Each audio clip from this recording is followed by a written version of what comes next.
पंदड़ी लाले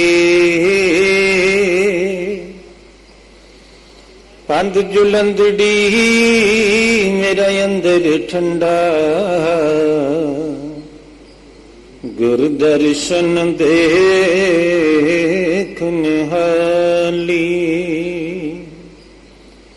बाणी गुरु गुरु है बाणी विच बाणी अमृत सारे। गुरु बाणी कह सेवक जन माना पर तख गुरु निस्तारे। मारू महला तीजा गुरमुख नाद वेद विचार। गुरमुख ज्ञान ध्यान अपार। गुरमुख नाद वेद विचार। गुरमुख ज्ञान ध्यान अपार। गुरमुख कार करे प्रभ पावै। गुरमुख पूरा पाएंदा। गुरमुख मनुआ उलट परावै। गुरमुख बाणी नाद बजावै। गुरमुख सच रते बैरागी। निज घर वासा पाएंदा। गुरु की साखी अमृत पाखी। सच्चा शब्द सच सुपाखी। सदा सच रंग राता मन मेरा। सच्चे सच समाएंदा। गुरमुख मन निर्मल सत सरनावा। मैल न लागे सच समावै। सच्चो सच कमावै सदही। सच्ची भगत दृढ़ाएंदा। गुरमुख सच बैणी गुरमुख सच नैणी। गुरमुख सच कमावै करनी। सद ही सच कहे दिन राती। अवरा सच कहाएंदा। गुरमुख सच्ची उत्तम बाणी। गुरमुख सच्चो सच वखाणी। गुरमुख सद सेवै सच्चो सच्चा। गुरमुख शब्द सुनाएंदा। गुरमुख होवै सो सोजी पाए। हो मैं माया भरम गवाए। गुरु की पौड़ी उत्तम ऊंची। दर सच्चा हर गुण गाएंदा। गुरमुख सा संजम करनी सार। गुरमुख पाए मोख द्वार। पाए भगत सदा रंग राता। आप गवाए समाएंदा। गुरमुख सच संजम करनी सार। गुरमुख पाए मोख द्वार। पाए भगत सदा रंग राता।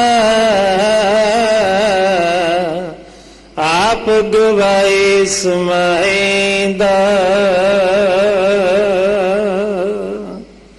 वाहिगुरु जी का खालसा वाहिगुरु जी की फतेह। इस शब्द दे 16 बंद हैं।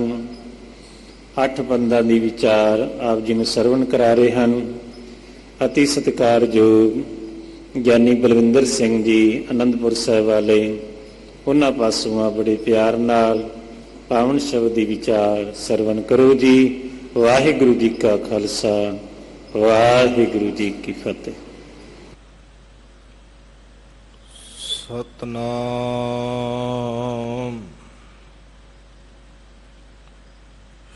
ਸ਼੍ਰੀ ਵਾਹਿਗੁਰੂ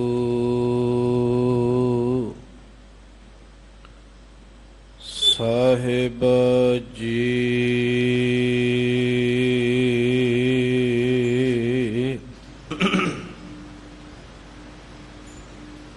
ਗੁਰ ਅਮਰਦਾਸ ਕੀ ਅਕਥ ਕਥਾ ਹੈ,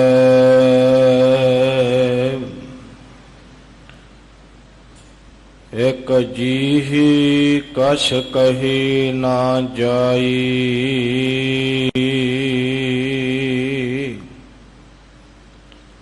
ਸੋਢੀ ਸ੍ਰਿਸ਼ਟ ਸਗਲ ਤਾਰਨ ਕਉ, ਅਬ ਗੁਰ ਰਾਮਦਾਸ ਕੋ ਮਿਲੀ ਵਡਾਈ।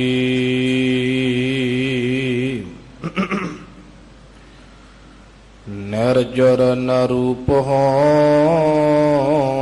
ਕੇ ਸੁੰਦਰ ਸਰੂਪ ਹੋਂ, ਕੇ ਭੂਪਨ ਕੇ ਭੂਪ ਹੋਂ, ਕੇ ਦਾਤਾ ਮਹਾਦਾਨ ਹੋਂ। ਪ੍ਰਾਣ ਕੇ ਬਚਈਆ, ਦੂਧ ਪੂਤ ਕੇ ਦਵਈਆ, ਰੋਗ ਸੋਗ ਕੇ ਮਟਈਆ, ਕਿਦੋ ਮਾਨੀ ਮਹਾਮਾਨ ਹੋ। ਵਿਦਿਆ ਕੇ ਵਿਚਾਰ ਹੋ, ਕੇ ਦਵਾਏ ਅਵਤਾਰ ਹੋ, ਕਿ ਸਿੱਧਤਾ ਕੀ ਸੂਰਤ ਹੋ, ਕਿ शुद्धता की शान हो। जो बन के जाल हूँ के काल हूँ के काल हूँ, सतरन के सूल हो के मित्रन के प्राण हो। जो बन के जाल हूँ के काल हूँ के काल हूँ, सतरन के सूल हो के मित्रन के प्राण हो।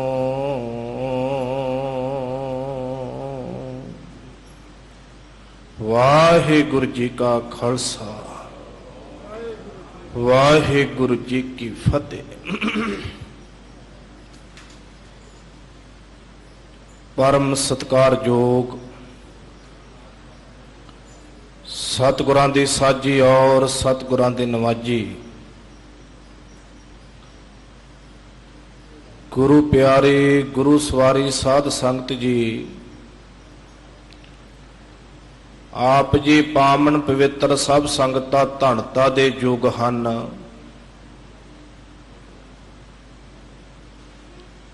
अमृत वेले तो लैके आप जी बाला प्रीतम धन धन श्री गुरु हर कृष्ण महाराज जी दे पावन ते पवित्र अस्थान गुरुद्वारा श्री बंगला साहब विखे पावन हाजरियां लवा रहे हूं। दास तो पहला मैं देख रहा सी संगतां बड़ी इकाग्रता दे नाल शरधा ध्यान होके अपना तान मन धन गुरु नूं समर्पित करके रागी ਸਿੰਘਾਂ ਦੀ मिठी रसना तो श्री आसा जी ਦੀ वार ਦੇ कीर्तन ਸਰਵਣ कर रहे सन।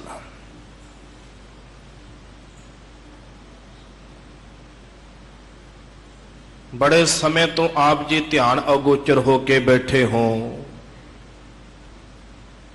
ਸਿੰਘ ਸਾਹਿਬ जी ਵੱਲੋਂ जो पावन शब्द संगतां नूं ਸਰਵਣ करवाया गया, ये पावन शब्द मेरे ਤੀਸਰੇ ਪਾਤਸ਼ਾਹ ਧੰਨ ਸ਼੍ਰੀ ਗੁਰੂ ਅਮਰਦਾਸ ਮਹਾਰਾਜ ਪਾਤਸ਼ਾਹ ਜੀ ਦੀ ਪਾਵਨ ਰਸਨਾ ਤੋਂ ਉਚਾਰਨ ਕੀਤਾ ਹੋਇਆ ਹੈ।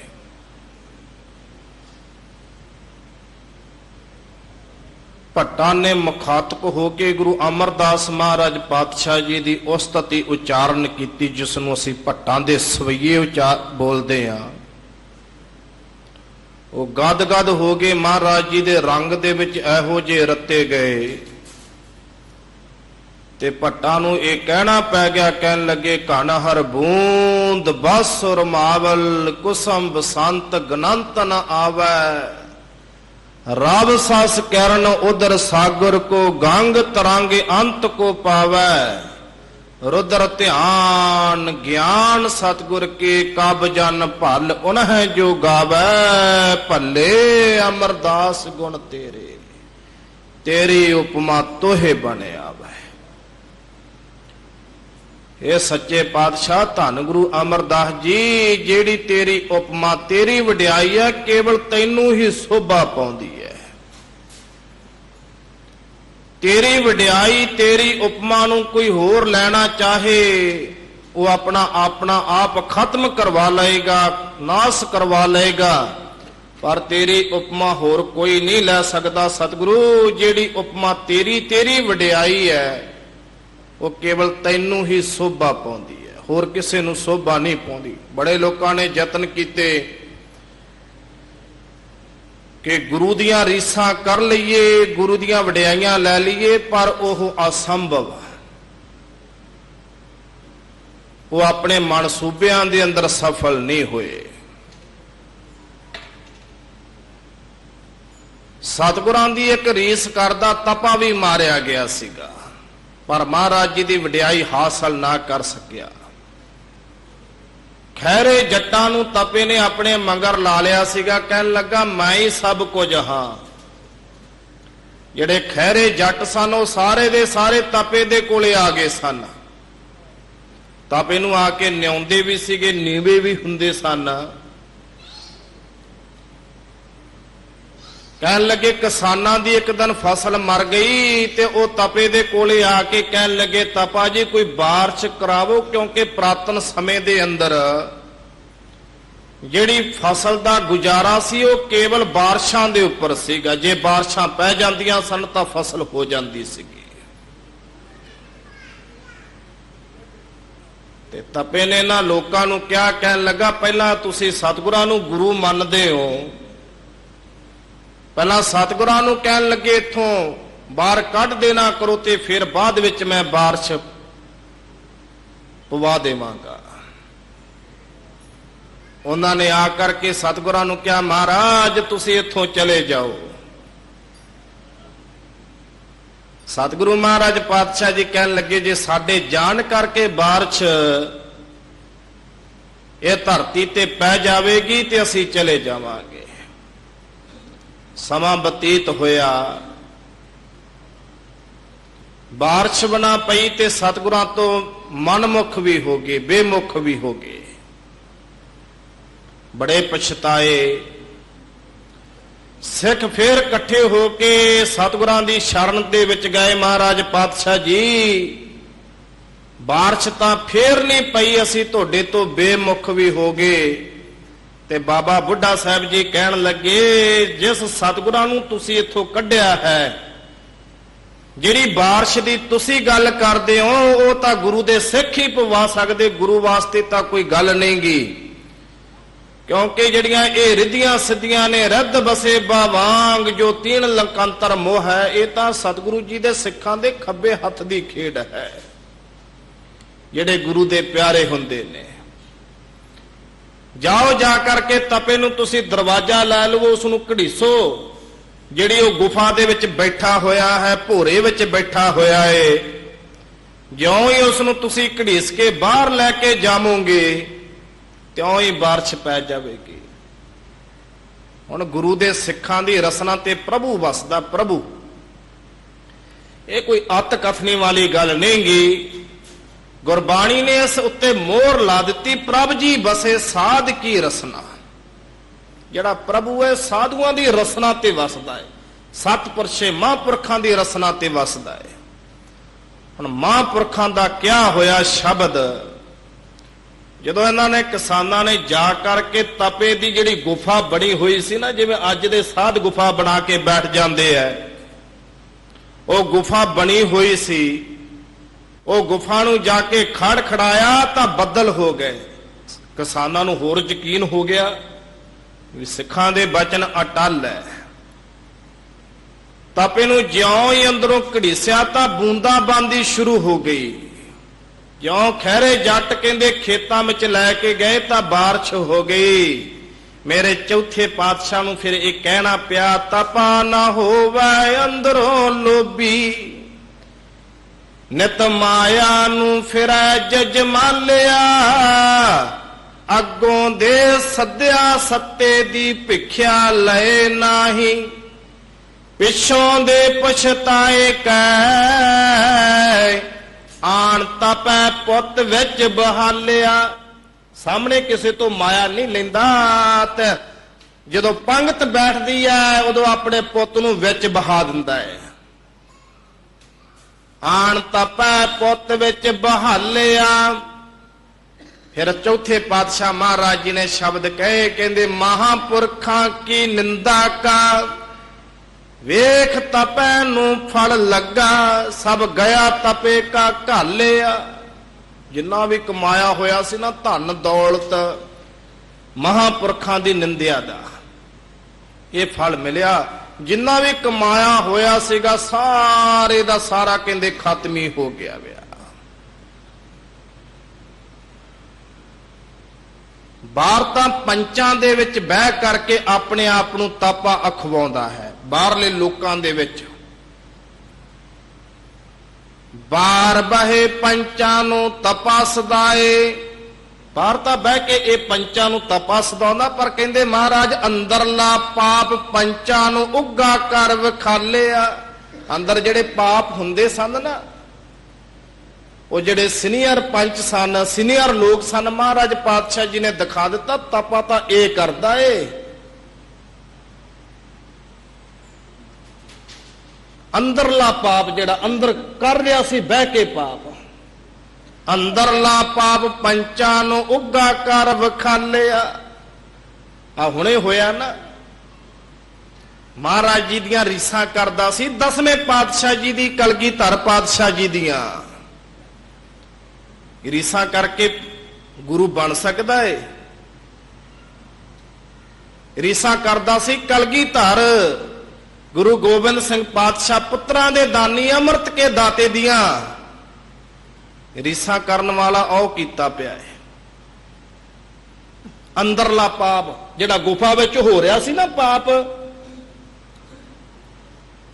ਝੂਠੇ ਸੌਦੇ ਵਾਲੇ ਦਾ, ਇਹ ਝੂਠੇ ਸੌਦੇ ਵਾਲੇ ਦਾ ਜਿਹੜਾ ਗੁਫਾ ਵਿੱਚ ਅੰਦਰਲਾ ਪਾਪ ਹੋ ਰਿਹਾ ਸੀ ਸਾਧਵੀਆਂ ਦੇ ਨਾਲ, ਅੰਦਰਲਾ ਪਾਪ ਪੰਚਾਂ ਨੂੰ ਉੱਗਾ ਕਰ ਵਿਖਾਲਿਆ। ਗੁਰੂ ਰਾਮਦਾਸ ਮਹਾਰਾਜ ਜੀ ਕਹਿੰਦੇ ਗੁਰੂ ਵਿੱਚ ਇੰਨੀ ਸਮਰੱਥਾ ਹੈ। ਅੰਦਰ ਜਿਹੜਾ ਪਾਪ ਹੋ ਰਿਹਾ ਸੀ ਗੁਫਾ ਦੇ ਵਿੱਚ, ਗੁਰੂ ਨੇ ਇਹੋ ਜੀ ਕਲਾ ਵਰਤਾਈ, ਉਹ ਸਾਹਮਣੇ ਲੋਕਾਂ ਦੇ ਕਰ ਦਿੱਤਾ, ਜਿਸ ਨੂੰ ਤੁਸੀਂ ਪਿਤਾ ਕਹਿੰਦੇ ਆ ਕਰਤੂਤਾ ਕਰਦਾ ਹੈ। ਸਤਿਗੁਰੂ ਭਗਤ ਜੀ ਕਹਿਣ ਲੱਗੇ, ਆਪ ਡੁੱਬੇ 24 ਮੈਂ ਚੇਲੇ ਦੀਏ ਬਹਾਏ। ਆਪ ਤਾਂ ਨਿਕੰਮੇ ਨੇ ਡੁੱਬਣਾ ਹੀ ਸੀ, ਨਾਲ ਚੇਲਿਆਂ ਨੂੰ ਵੀ ਰੋੜ ਕੇ ਲੈ ਗਿਆ, ਚੇਲਿਆਂ ਨੂੰ ਵੀ ਡੋਬ ਕੇ ਲੈ ਗਿਆ। ਆਪ ਤਾਂ ਜੇਲ੍ਹ ਯਾਤਰਾ ਕਰਨੀ ਸੀ, ਨਾਲ ਚੇਲਿਆਂ ਨੂੰ ਵੀ ਕਰਵਾ ਦਿੱਤੀ ਵੀ। ਇਹੋ ਜੀ ਜਿਹੜੇ ਦੇਹਧਾਰੀ ਗੁਰੂ ਹੁੰਦੇ ਐ, ਕਰਨੀਆਂ ਰੀਸਾਂ ਕਲਗੀਧਰ ਪਾਤਸ਼ਾਹ ਜੀ ਦੀਆਂ, ਕਰਮ ਕਰਨੇ ਮਨਮੁਖਾਂ ਤੋਂ ਵੀ ਪੈੜੇ, ਸਖਤ ਪੁਰਸ਼ਾਂ ਵਾਲੇ ਕਰਮ। ਇੱਕ ਬਾਬਾ ਜੀ ਨੇ ਸ਼ਬਦ ਉਚਾਰਨ ਕੀਤਾ, ਮੁਖਾਤਬ ਕੀਤਾ ਹੈ ਬਗਲੇ ਨੂੰ। ਕਹਿੰਦੇ ਇੱਕ ਮਾਨ ਸਰੋਵਰ ਤੇ ਹੰਸ ਬੈਠਾ ਸੀ। ਹੰਸ, ਮਾਨ ਸਰੋਵਰ ਤੇ ਹੰਸ ਬੈਠਾ, ਕਹਿੰਦੇ ਬਗਲਾ ਵੀ ਉਹਦੇ ਕੋਲੇ ਆ ਕੇ ਬੈਠ ਗਿਆ। ਹੁਣ ਬਗਲੇ ਦਾ ਰੰਗ ਵੀ ਉਹੋ ਜਿਹਾ ਤੇ ਹੰਸ ਦਾ ਵੀ ਉਹੋ ਜਿਹਾ। ਹੁਣ ਹੰਸ ਨੇ ਪੁੱਛਿਆ ਬਗਲੇ ਨੂੰ, ਕਹਿੰਦੇ ਮਿੱਤਰਾ ਤੂੰ ਕੀ ਇੱਥੇ ਆ ਕੇ ਬੈਠਾ ਹੈ? ਆਦਾ ਮੈਂ ਮਾਨ ਸਰੋਵਰ ਦੇ ਵਿੱਚ ਤੈਰਨਾ ਚਾਹੁੰਦਾ। ਉਹ ਕਹਿੰਦਾ ਨਾ ਤੈਰੀ, ਮਾਨ ਸਰੋਵਰ ਬੜਾ ਗਹਿਰਾ ਹੈ, ਇਹਦੇ ਵਿੱਚ ਡੁੱਬ ਜਾਏਗਾ, ਇਹਦੇ ਵਿੱਚ ਕੇਵਲ ਹੰਸ ਹੀ ਤੈਰ ਸਕਦੇ ਨੇ। ਉਹ ਕਹਿੰਦਾ ਨਹੀਂ ਮੈਂ ਤਾਂ ਤੈਰਾਂਗਾ। ਉਹ ਕਹਿੰਦਾ ਤੇਰੀ ਮਰਜ਼ੀ, ਜੇ ਤੂੰ ਸਿਆਣੇ ਪੁਰਸ਼ਾਂ ਦੀ ਗੱਲ ਨਹੀਂ ਮੰਨਦਾ ਤਾਂ ਤੇਰੀ ਮਰਜ਼ੀ, ਪਰ ਇਹਦਾ ਖਮਿਆਜਾ ਤੈਨੂੰ ਭੁਗਤਣਾ ਪਵੇਗਾ। ਜਿਉਂ ਹੀ ਬਗਲਾ ਕਹਿੰਦੇ ਮਾਨ ਸਰੋਵਰ ਦੇ ਵਿੱਚ ਚੁੱਭੀ ਲਾਈ, ਪਾਣੀ ਇੰਨਾ ਗਹਿਰਾ ਸੀ ਮਾਨ ਸਰੋਵਰ ਦਾ, ਕਹਿੰਦੇ ਉਹਦੀ ਪਾਣੀ ਦੀਆਂ ਲਹਿਰਾਂ ਦੇ ਅੰਦਰ ਹੀ ਗਵਾਚ ਗਿਆ ਬਗਲਾ। ਤਾਂ ਕੁਝ ਸਮੇਂ ਬਾਅਦ ਹੀ ਬਗਲੇ ਦਾ ਸਿਰ ਹੇਠਾਂ ਤੇ ਲੱਤਾਂ ਤਾਂ ਨੂੰ ਤੈਰਦਾ ਆਵੇ। ਤੇ ਫਿਰ ਬਾਬੇ ਦੇ ਪਾਸੋਂ ਰਿਹਾ ਨਾ ਗਿਆ। ਬਾਬੇ ਨੇ ਫਿਰ ਸ਼ਬਦ ਉਚਾਰਨ ਕੀਤਾ, ਕਹਿਣ ਲੱਗੇ ਹੰਸਾਂ ਦੇਖ ਤਰੰਦਿਆਂ ਬੱਗਾ ਆਇਆ ਚਾਓ। ਹੰਸਾਂ ਨੂੰ ਤਰਦਿਆਂ ਦੇਖ ਕੇ ਬਗਲੇ ਦੇ ਮਨ ਦੇ ਵਿੱਚ ਵੀ ਚਾਅ ਆਇਆ। ਹੰਸਾਂ ਨੂੰ ਤਰਦਿਆਂ ਦੇਖ ਕੇ ਬਗਲੇ ਦੇ ਮਨ ਵਿੱਚ ਚਾਅ ਆਇਆ, ਮੈਂ ਵੀ ਤਰ ਲਵਾਂ ਮਾਨ ਸਰੋਵਰ ਵਿੱਚ। ਹੰਸਾਂ ਦੇਖ ਤਰੰਦਿਆਂ ਬੱਗਾ ਆਇਆ ਚਾਓ। ਤੇ ਹਾਲਤ ਕੀ ਬਣੀ? ਡੁੱਬ ਮੂਏ ਬਗ ਬੱਪੜੇ, ਸਿਰ ਤਲ ਉੱਪਰ ਪਾਓ। ਕਹਿੰਦੇ ਡੁੱਬ ਗਿਆ ਮਾਨ ਸਰੋਵਰ ਦੇ ਵਿੱਚ ਹੀ, ਪੈਰ ਉੱਪਰ ਚਲੇ ਗਏ, ਸਿਰ ਥੱਲੇ ਹੋ ਗਿਆ। ਹਾਲਾਤ ਉਹ ਬਣ ਗਏ ਐ। ਜਿਹੜਾ ਕਿਸੇ ਮਹਾਂਪੁਰਖਾਂ ਦੀਆਂ, ਗੁਰੂ ਸਾਹਿਬਾਨਾਂ ਦੀਆਂ ਰੀਸਾਂ ਕਰਦਾ ਹੈ, ਉਹਦੀ ਹਾਲਤ ਤਾਂ ਇਸ ਤਰ੍ਹਾਂ ਦੀ ਹੁੰਦੀ ਹੈ। ਰੀਸਾਂ ਅਸੀਂ ਉਹਨਾਂ ਦੀਆਂ ਕਰਦੇ ਆ ਜਿਹੜੇ ਆ ਕੇ 1:30 ਵਜੇ ਸੇਵਾ ਕਰਦੇ ਆ, ਜਿਹੜੇ ਗੁਰੂ ਨੂੰ ਸਨਮੁਖ ਰਹਿੰਦੇ ਆ। ਤੇ ਮੇਰੇ ਸਤਿਗੁਰੂ ਜੀ ਦੀ ਬਾਣੀ ਕਹਿੰਦੀ ਰੀਸਾਂ ਕਰੇ ਤਨਾੜੀਆਂ ਜੋ ਸੇਵੈ ਦਰ ਖੜੀਆ। ਜਿਹੜੇ ਗੁਰੂ ਦੇ ਦਰਵਾਜ਼ੇ ਤੇ ਹੱਥ ਜੋੜ ਕੇ ਹਮੇਸ਼ਾ ਗੁਰਮੁਖ ਬਣ ਕੇ ਖੜਦੇ ਨੇ, ਉਹਨਾਂ ਦੀਆਂ ਅਸੀਂ ਰੀਸਾਂ ਕਰਦੇ। ਤੇ ਹਾਲਤ ਫਿਰ ਸਾਡੇ ਕਰਮ ਜਿਹੜੇ ਐ ਉਹ ਮਨਮੁਖਾਂ ਨਾਲੋਂ ਵੀ ਭੈੜੇ ਆ। ਕਰਮ ਜਿਹੜੇ ਸਾਖਤ ਬੰਦਿਆਂ ਵਾਲੇ ਆ, ਰੀਸਾਂ ਕੱਢਦੇ ਅਸੀਂ ਗੁਰਮੁਖਾਂ ਦੀਆਂ। ਫਿਰ ਹਾਲਤ ਕਿਹੜੀ ਹੋਣੀ? ਹਾਲਤ ਬਗਲੇ ਵਾਲੀ ਹੋਣੀ ਹੈ।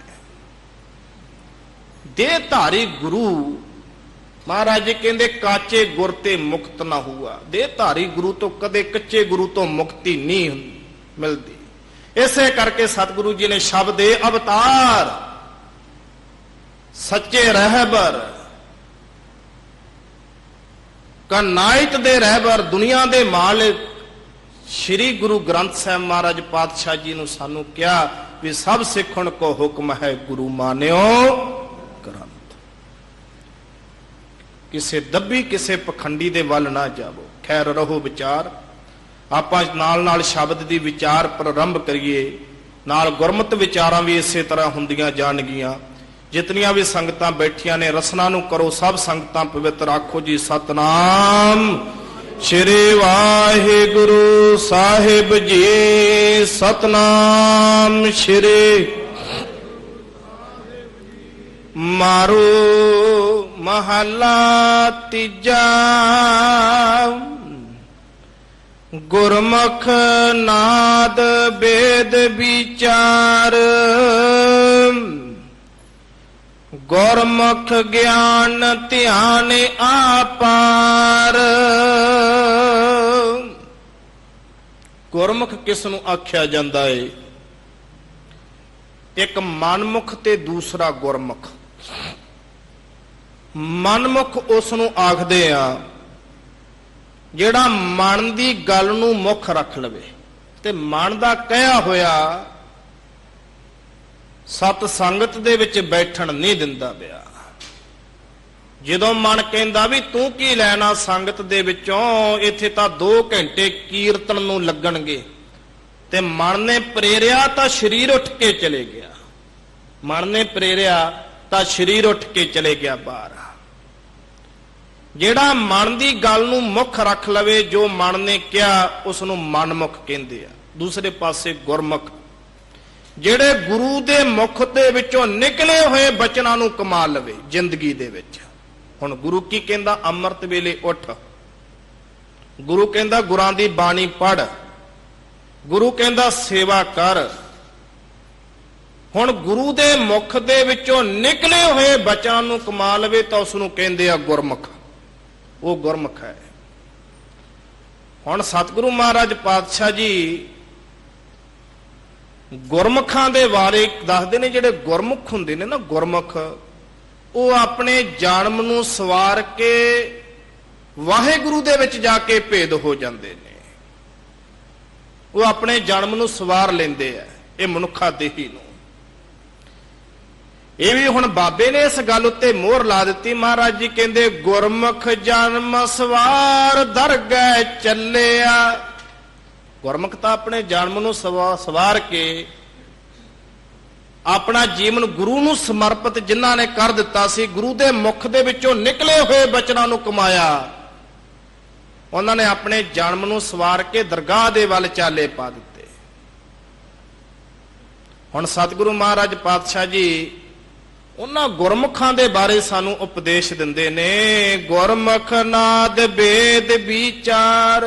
ਜਿਵੇਂ ਕਹਿੰਦੇ ਪੰਡਤ ਵੇਦਾਂ ਦੀ ਵਿਚਾਰ ਕਰਦਾ ਹੈ। ਰਿਗ ਵੇਦ, ਜੁਜ ਵੇਦ, ਸ਼ਾਮ ਵੇਦ ਔਰ ਅਥਰਵਣ ਵੇਦ, 4 ਪ੍ਰਕਾਰ ਦੇ ਵੇਦ ਹੁੰਦੇ ਨੇ। ਜਿਵੇਂ ਪੰਡਤ ਕਹਿੰਦੇ ਵੇਦਾਂ ਦੀ ਵਿਚਾਰ ਕਰਦਾ ਹੈ, ਜਿਵੇਂ ਕਹਿੰਦੇ ਜਿਹੜਾ ਜੋਗੀ ਹੁੰਦਾ, ਜੋਗੀ ਕਹਿੰਦੇ ਜੋਗੀ ਨਾਦ ਵਜਾਉਂਦਾ ਹੈ, ਨਾਦ।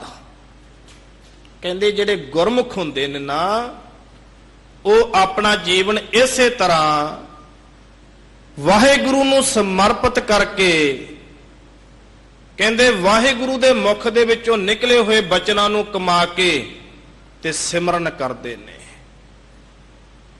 ਉਹਨਾਂ ਵਾਸਤੇ, ਗੁਰਮੁਖਾਂ ਵਾਸਤੇ ਵਾਹਿਗੁਰੂ ਦਾ ਸਿਮਰਨ ਹੀ ਵੇਦਾਂ ਦੀ ਵਿਚਾਰ ਹੈ। ਵਾਹਿਗੁਰੂ ਦਾ ਸਿਮਰਨ ਹੀ ਕਹਿਣ ਲੱਗੇ ਕਿ ਗੁਰਮੁਖੋ ਇਹ ਨਾਦ ਹੈ।